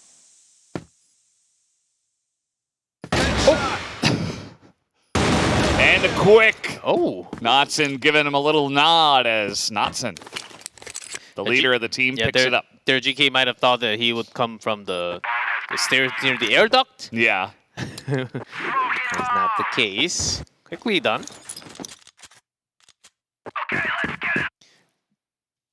Yeah, Black Dragon still running down the map from the GR side.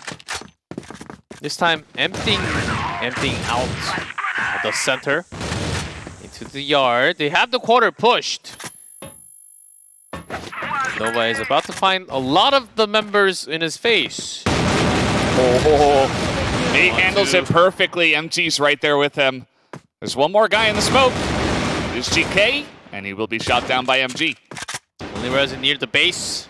Couldn't really follow up with the team. Actually wanted to wait just in case there's a huge rotation from the office. Half shot plus the pistol damage. Rafal's got the kill. 2 in a row for Black Dragons. Yeah. And yeah, maybe just trying to get an even cleaner victory than they did against the last time around in the CFEL. RN, yeah, quick peek for any rush from the yard. And quarters, MG's got those headshots. Primo's got backup. Well, okay, Borzin gets 1, 2 left still. He knows that there's a rotation coming through the connector. Nearly catches him, but not quite enough. Notson gonna have to finish off the job again, and he will. Picks it up and picks up a 3rd round win here for the Black Dragons, who are cruising along. Yeah, pretty quick. As Vincent Gaming, they did want to change into the A site, go into their normal path from Blacklist, go into the quarter, check for boxes, and then maybe go straight into A site from Air Duct. RN, valuable information. Oh, maybe that communication wasn't perfect. Yeah. But Rafal did run pretty quickly in there. Either way, still able to clean it up pretty easily. Rarezin's on the backside, looking to get multiples with the AWM. Sprimo tagged, IDEO's tagged. That was still pretty quick headshot rifle right from the top. That's 1, 2, 3, 4 in a row now for Black Dragons. Basic Gaming, they can still go B office. Yeah, not even going to go up because Black Dragons, they might just have a member or 2 with the pretty quick respawn. That's a feels bad moment. The guy has a grenade out and you're not able to land the sniper shot. Rafal, once again, not able to land that one, but he gets a lot of information. Yeah, that's because he was zoomed up, but saw way too many targets. And Nova is here sort of, not alone, but a bottom he was alone for a second. Good spray from the top side. Notson jumped down to take 2. Supremo and MG gonna clean him up 5-0. Black Dragon speedrunning this one as well. Yeah, Rare's in there. A little late to respond, not knowing where the opponent was. Because he just checked a top. It seemed like it was missing. It seemed like it was empty for a second. Yeah, the timing can always be a weird thing. Finally, here's a challenge into the office, totally controlled by Black Dragons. Yeah, not what they expected, I suppose. 6-0 now. The Blacklist can't even reach half of the map. They stay near the base. They can certainly get early picks. Okay, starting with 1. I think this is how Vincent Gaming should have handled like rounds ago. Finally, Black Dragons, yeah, sort of getting the feeling, okay, we should stop going out too much. They've got the position, especially the snipers. Juan and GK on that AWM. MG out. From the air. Wow. I said out, but I wasn't expecting him to come out that quickly. That is the way it is going in this series. I believe it was Juan with very low HP. Yep. Oh, GK. Had an AWM, thought it was Juan for a second. But small rotation into the yard, flashed, but still Nova brings one more down. I'm almost surprised to see a rotation. I thought those didn't exist here. Supremo is about to get swarmed. There it is. Quick snipe. And maybe one more. Yep, there it is. Swan able to get the first round win here for Vincent. And now Black Dragons. Serious cap on. The split is here. A top still being guarded. Pushing into the yard. Knowing that they can always come into office. A foul. A very aggressive position. Right in the middle of the connector. Some info. Okay, no one here. Okay, now sees one.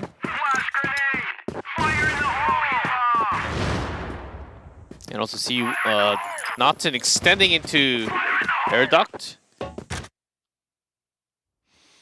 Yeah, plus Nova is still nearby. Juan takes one down. That's MG. Oh, that grenade. Uh-oh. That not hitting from a foul. He has been about 0 for 5 on the last couple. Novas with a great spray, but only Notson. Yeah, it was the lone wolf guarding A site. The party's at B though. Slightly late. Does have the invitation, but blocked at the door. Not allowed in. He got bounced out. Man, those bouncers. Yeah, just doing their job. And here we go, Rafal. gonna try his luck again, but he was spotted. Probably tagged and shot down there by RN. All of them coming in from the front yard. Here we go. MG with the help of Nova from the side. We'll get 3 kills in total, but his teammate trying to help. Borzen plus RN. Low in HP. It is again Notson alone. Ready to sweep to go into the B side. The timing seems okay. C4 still not being picked up. And now maybe he'll go for the C4. Picked up a AWM. Yep. He's very low on health here. Makes sense. Notson 100 HP. C4 rotated to A site. Yep, Notson's also thinking this should be B. Low HP. Yep, instead it's the other site. Or is in getting ready. One shot is enough. Got that AWM. Notson taking his time here. Waiting until the last moment. He's going to run straight into the crosshairs of Borzen. Oh, Borzen moves down. Yeah, he's coming in very late, forcing him to rotate down. Okay, there's the defuse, and he might just be able to get it here on time as the shot is not on time. Oh, man. Shoves it in his face. Nice defuse here from Notson. Very nice late sneak. He positioned himself perfectly for the defuse. Make sure, okay, even if you come up the stairs, you can't really see my body. Nicely done. So we're here at the swap now. Black Dragon 7-2. They need 3 more if they want to match that score from CFEL. Pretty big early pick.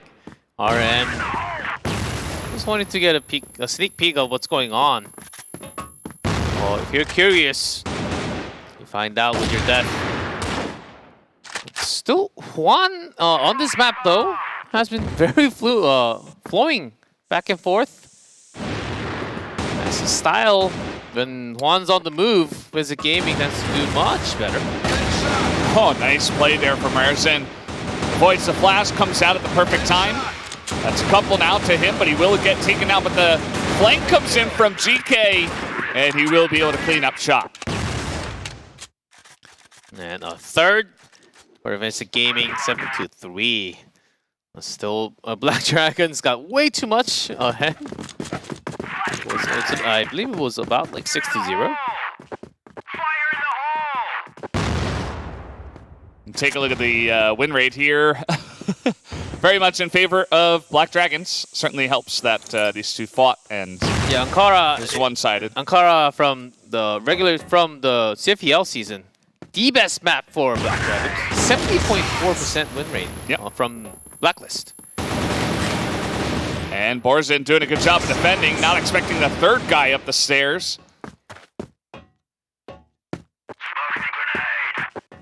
Let's see, Rarezen is kind of behind them, but smoke available here for MG. Looks like he might just... He was thinking about charging out anyway, but not going to be the case. Let's go back, but the Black Dragons still able to guard that C4. Now up 8, Vincent Gaming, they need to really defend A side first. I think maybe putting an extra man there isn't a bad idea. But instead they will come out. Okay, Juan, not seeing anyone towards the yard. Okay, quick blink. Doesn't see anyone. Yeah, that's a problem. Yeah. When you're peeking from the top, you don't know who's going to the bottom. Rafał has been consistently trying to challenge Juan here. It hasn't been working too well for him. Just charge through the yard here from both teams, essentially. And from the top, Juan comes back. Yeah, what a timing. His teammates from A side, they were also trying to fight someone else from the quarter boxes. Suprema's like, I'm going to play the search and destroy game. Like, I'm just going to plant the bomb, I guess. I don't know about all those other guys that are trying to fight and stuff. I just want to get this bomb down. At 3-2, Juan low in HP, but that's a style even with low HP, but MG headshot. Another shots. Okay, finally they do come in, and we'll have another defuse here. And give that to Rarezen.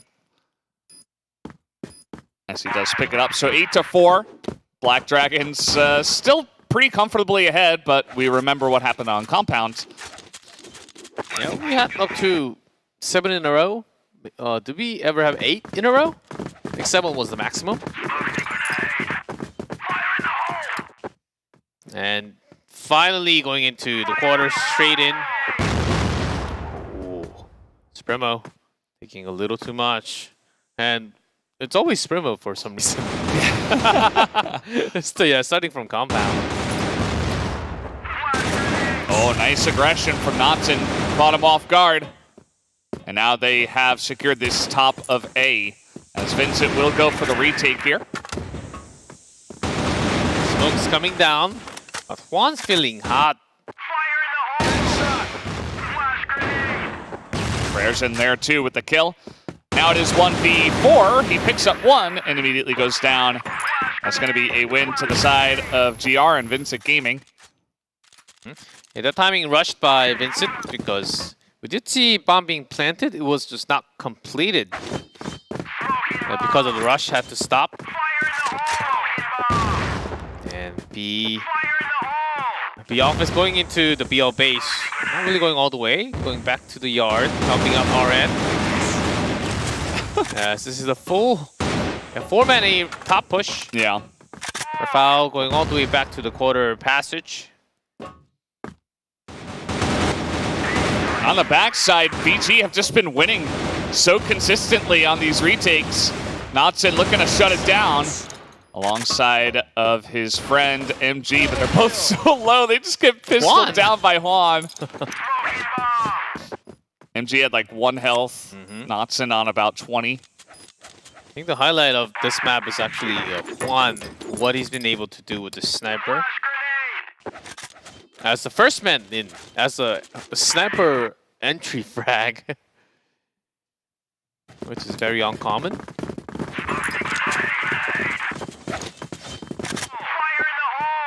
Black Dragon's not really thinking about going into the B office at all, just was a couple of times to the central plaza, but It is quarter passage again. Oh, nice headshot there from a foul. He's feeling good about that rifle, at least, in that battle. TK had the angle there as they force this push in. Everybody from VG is coming over, of course. And no number 7 on the grenade kills there. So Vincent, another one. 8-7 is the current score. Could be anybody's map from here.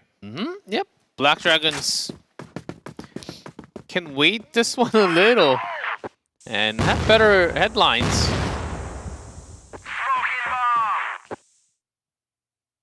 Expecting a rotation from Visit Gaming. But they never really see here. Oh, what a shot. Nicely done through smoke. Good guess, too.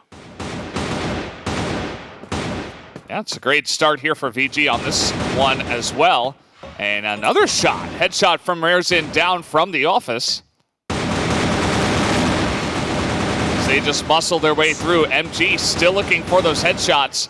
Practicing his AK. And he will be taken out eventually. Knotson again is all alone. Poor guy. Looking for the final kill with the headshot. Ah!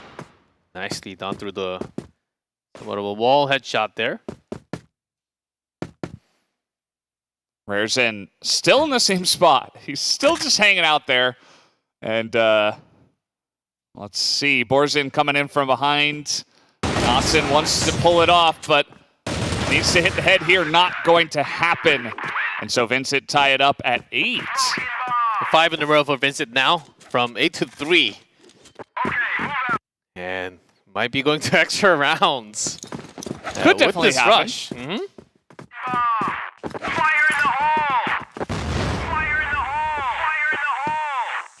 And now both teams taking it a little slower. Not Vincent.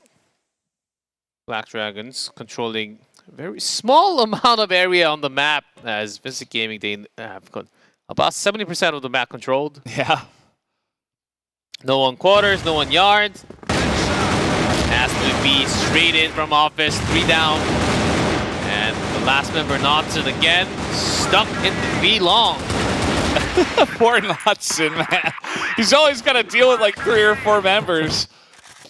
And now Vincent, they're like, well, I'm stuck here, what do we do?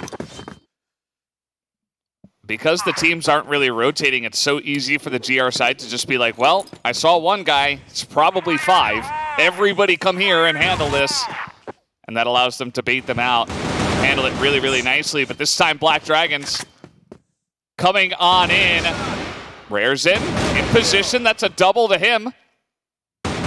He's 2 more from the base. That's good information, though. And one Borzin staying 8 top says, okay, you do your own thing. We're guarding A. Oh, there's some rotation from Juan.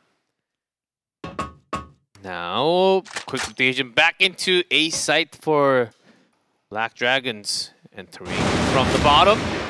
Knotson gets the jump on Juan here. Borzin gets Novus and shot in the back. So now it's up to Raresin. Not in the easiest spot here. But he does have the highest KD at the moment. But jumped from Knotson. We are tied. We're going to that extra round, 9-9. So extra rounds for more of the fast pace, kind of bang our heads against the wall play style from both these teams. Yeah, I suppose, they wanted to bring it down to the wire. Maybe we'll get our first golden round of the Americas. Yep. 6 in a row start for Black Dragons, and of course, and then 6 in a row for Visit Gaming in the second half. I hear back and forth, 9-9. Finally an extra. Is this our first extra round? Yes. Okay. First extra rounds, and it comes like this on map 3 of Vincent Gaming versus Black Dragons. We thought it was going to be close between these two guys, and it turns out we were correct. But at not the end of in the day. this play style, though. Not to be in this honest. play style, but we were still correct. Will we be correct about the prediction? That's the real question. Oh, he said Black Dragons will be the winner out of this.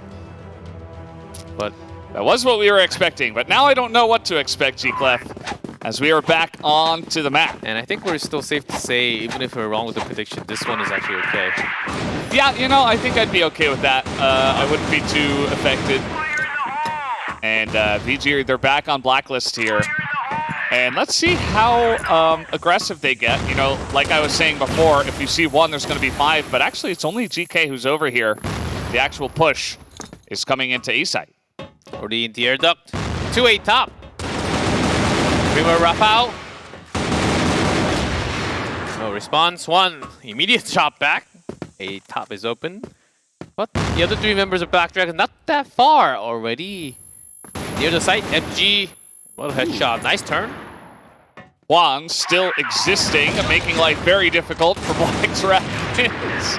And he picks off 3 on the round with some help from RN. That is going to be another round in a row here to the side of it. Well, I suppose they lost the last one, but still another round in their favor. And it was from the Blacklist side.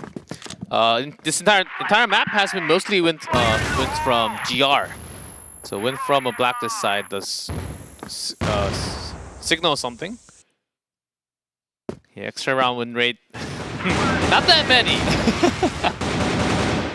VG winning their first extra rounds here at the SIO.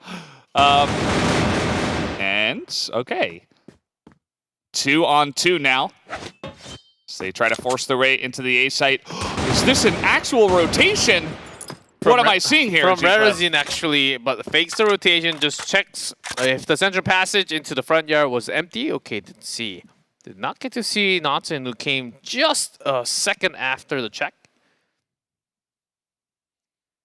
Throwing down that C4 slowly. Oh, Notson's position. Yeah. In that A connector. This might just work. It doesn't actually know because they have the entire B site open. Yeah. That's where Supremo is headed. Okay. Checks towards B. There's no one, no bomb site. 1. Okay. Should have checked. And Rarezin's just kind of running in. Let's see if he's okay. Yeah, he's actually going to plant the bomb. Yeah, both actually thinking A for the moment because Juan went down from the quarters, expecting the other person to be with him. Yes, that's why the slow rotation into A site is still happening from Black Dragons. Uh-oh. 25 seconds already left. They're about to figure out. Hey, what do you know? Oh man. Guys. And yeah, they're going to run over, but there's just no time, so that should be the end of that. You see Notson is sprinting his way. Yep. That's it. Can get more kills, but both just deciding to not. There you go. Do any more damage, and Supremo just left alone. Wished he could have been a part of the action. 11-9. VG now 2 round wins on Blacklist. In the extra round. Their own flash. What a flash. MG says, thanks for that flash. Yeah. Your teammate just walked straight in. Oh, Rafał. Yeah, that rotation was really quick. They're wrapped at quarter boxes. Okay. Black Dragon getting 1 back in the extra rounds. 2-1. Swap sides. Swap sides. Maybe we will have the same thing happen. I feel like probably not, because GR is, in this scenario, probably favored, as I was kind of talking about before. Ankara generally not, but yeah, we will have to see how it does go. I think that Vincent are playing the better Crossfire right now, though. Yeah, extra round, though, pretty quick. And from the BL, we're actually seeing some more rotation this time, in the extra round at least. Now, let's see if Black Dragons really feel the same. Vincent actually showing some respect towards the end. Feels like, you know, they're kind of going back to slowly just like going back to how they normally play, just as a force of habit, perhaps. And who knows, maybe we will have at least 3 rounds of close crossfire play here as we hop back onto the map. I feel like it matters. This matters a lot more for Black Dragons because they have massive win rate from the Blacklist side. That's why Music Gaming not coming out from GR for the first time, I believe, on the map. Okay, little spray there. Interesting smoke. You don't see that all the time. It's just in case a sniper peeks out. Yeah, funny moment as GK just sprays in case there are 4 more right behind him. Where is he? Spots Primo. Oxen will come from the side, but quick headshot. Yeah, Rarezen, he's on his game.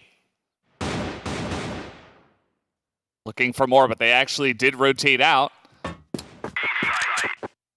Yeah, you heard the radio. It was actually the opposite. As Rarezen is sweeping through the map. Shots! Foul. Moving in, not gonna get the drag. Got the damage. Yeah. That wasn't the kill. Not quite enough. And now Vincent Gaming 1 round away from the victory. And with the way this has been going, would not be surprised to see a 13-10 finish for Ankara. The 2-8 top.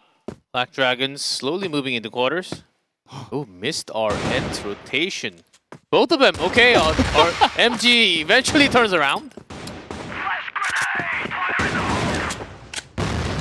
What was a funny moment. Both ascending on their back, right next to each other. That rarely happens in pro play. Because you keep on looking on your back. Especially when you're alone. There's a flash into A entrance. A really good flash. It's like an actual real play. I like it. Borzin is going to be good on the spray, though. And now, Rarezen.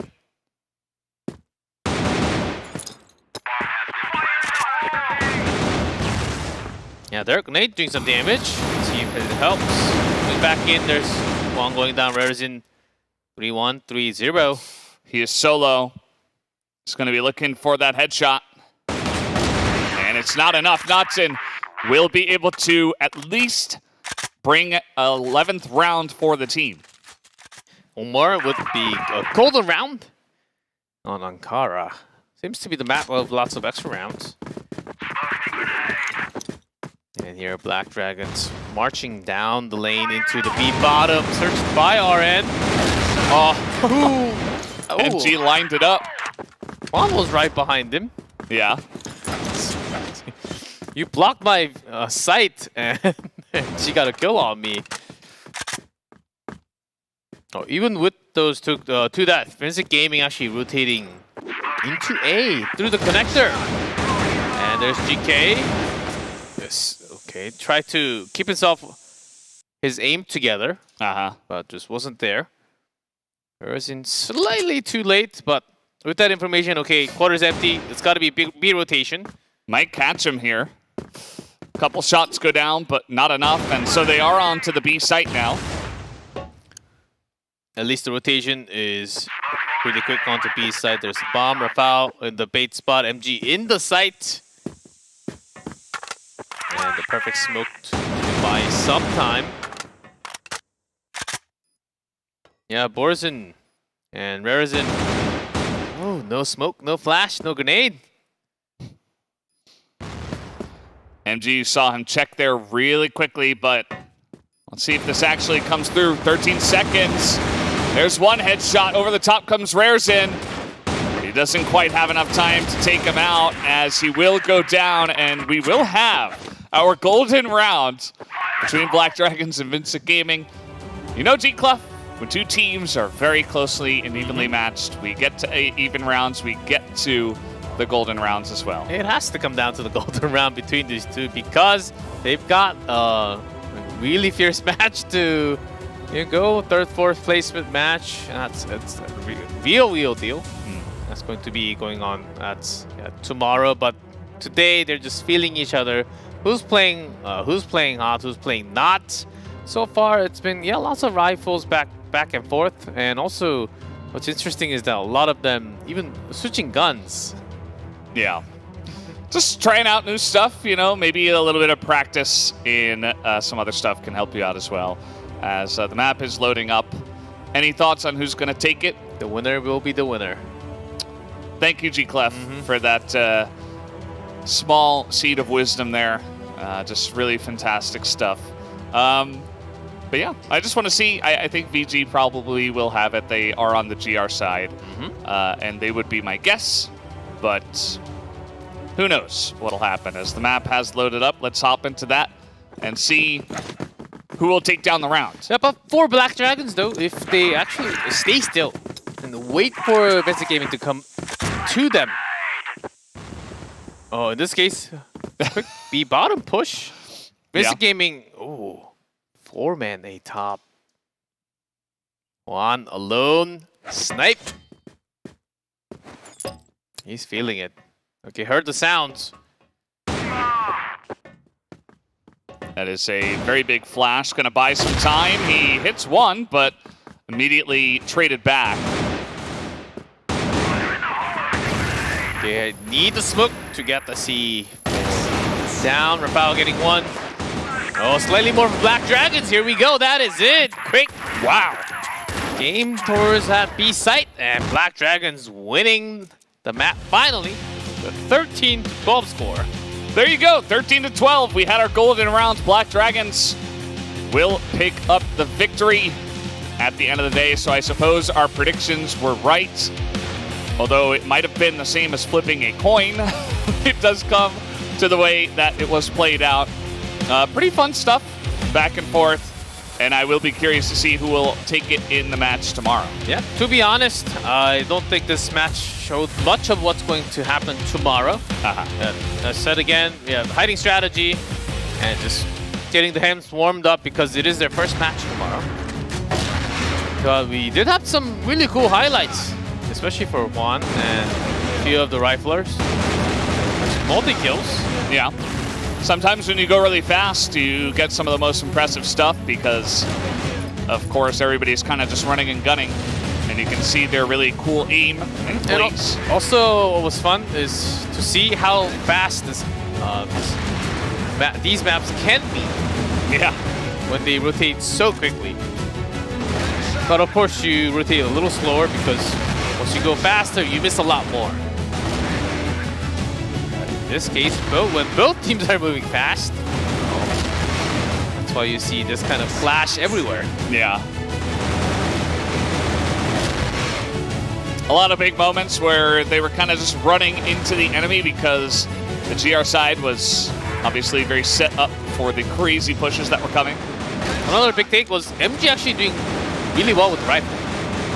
I wonder if he's going to be going back to the sniper soon enough in tomorrow's match. I would assume so. Yeah, would assume so. But there's another where when MG wasn't doing well, he was not even changing back into the rifle at all yesterday's match. Yeah.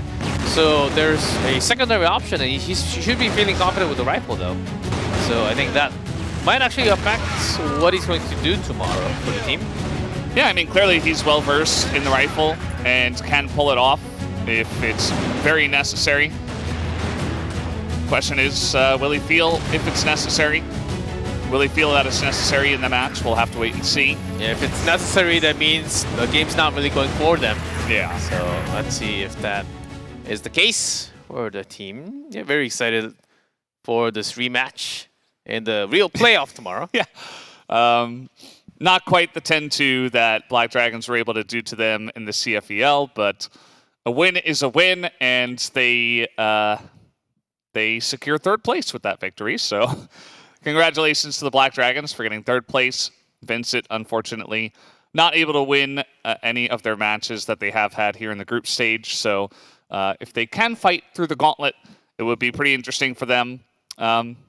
Did feel like we had a little bit of tiering, you know, where Imperial are very much on top. Yeah, godlike. Yeah, and the Medallion are like below them on a different tier, and then it was like another tier, Black Dragons and Vincent, kind of down there for now. Yeah, it might just come down to them lots of times.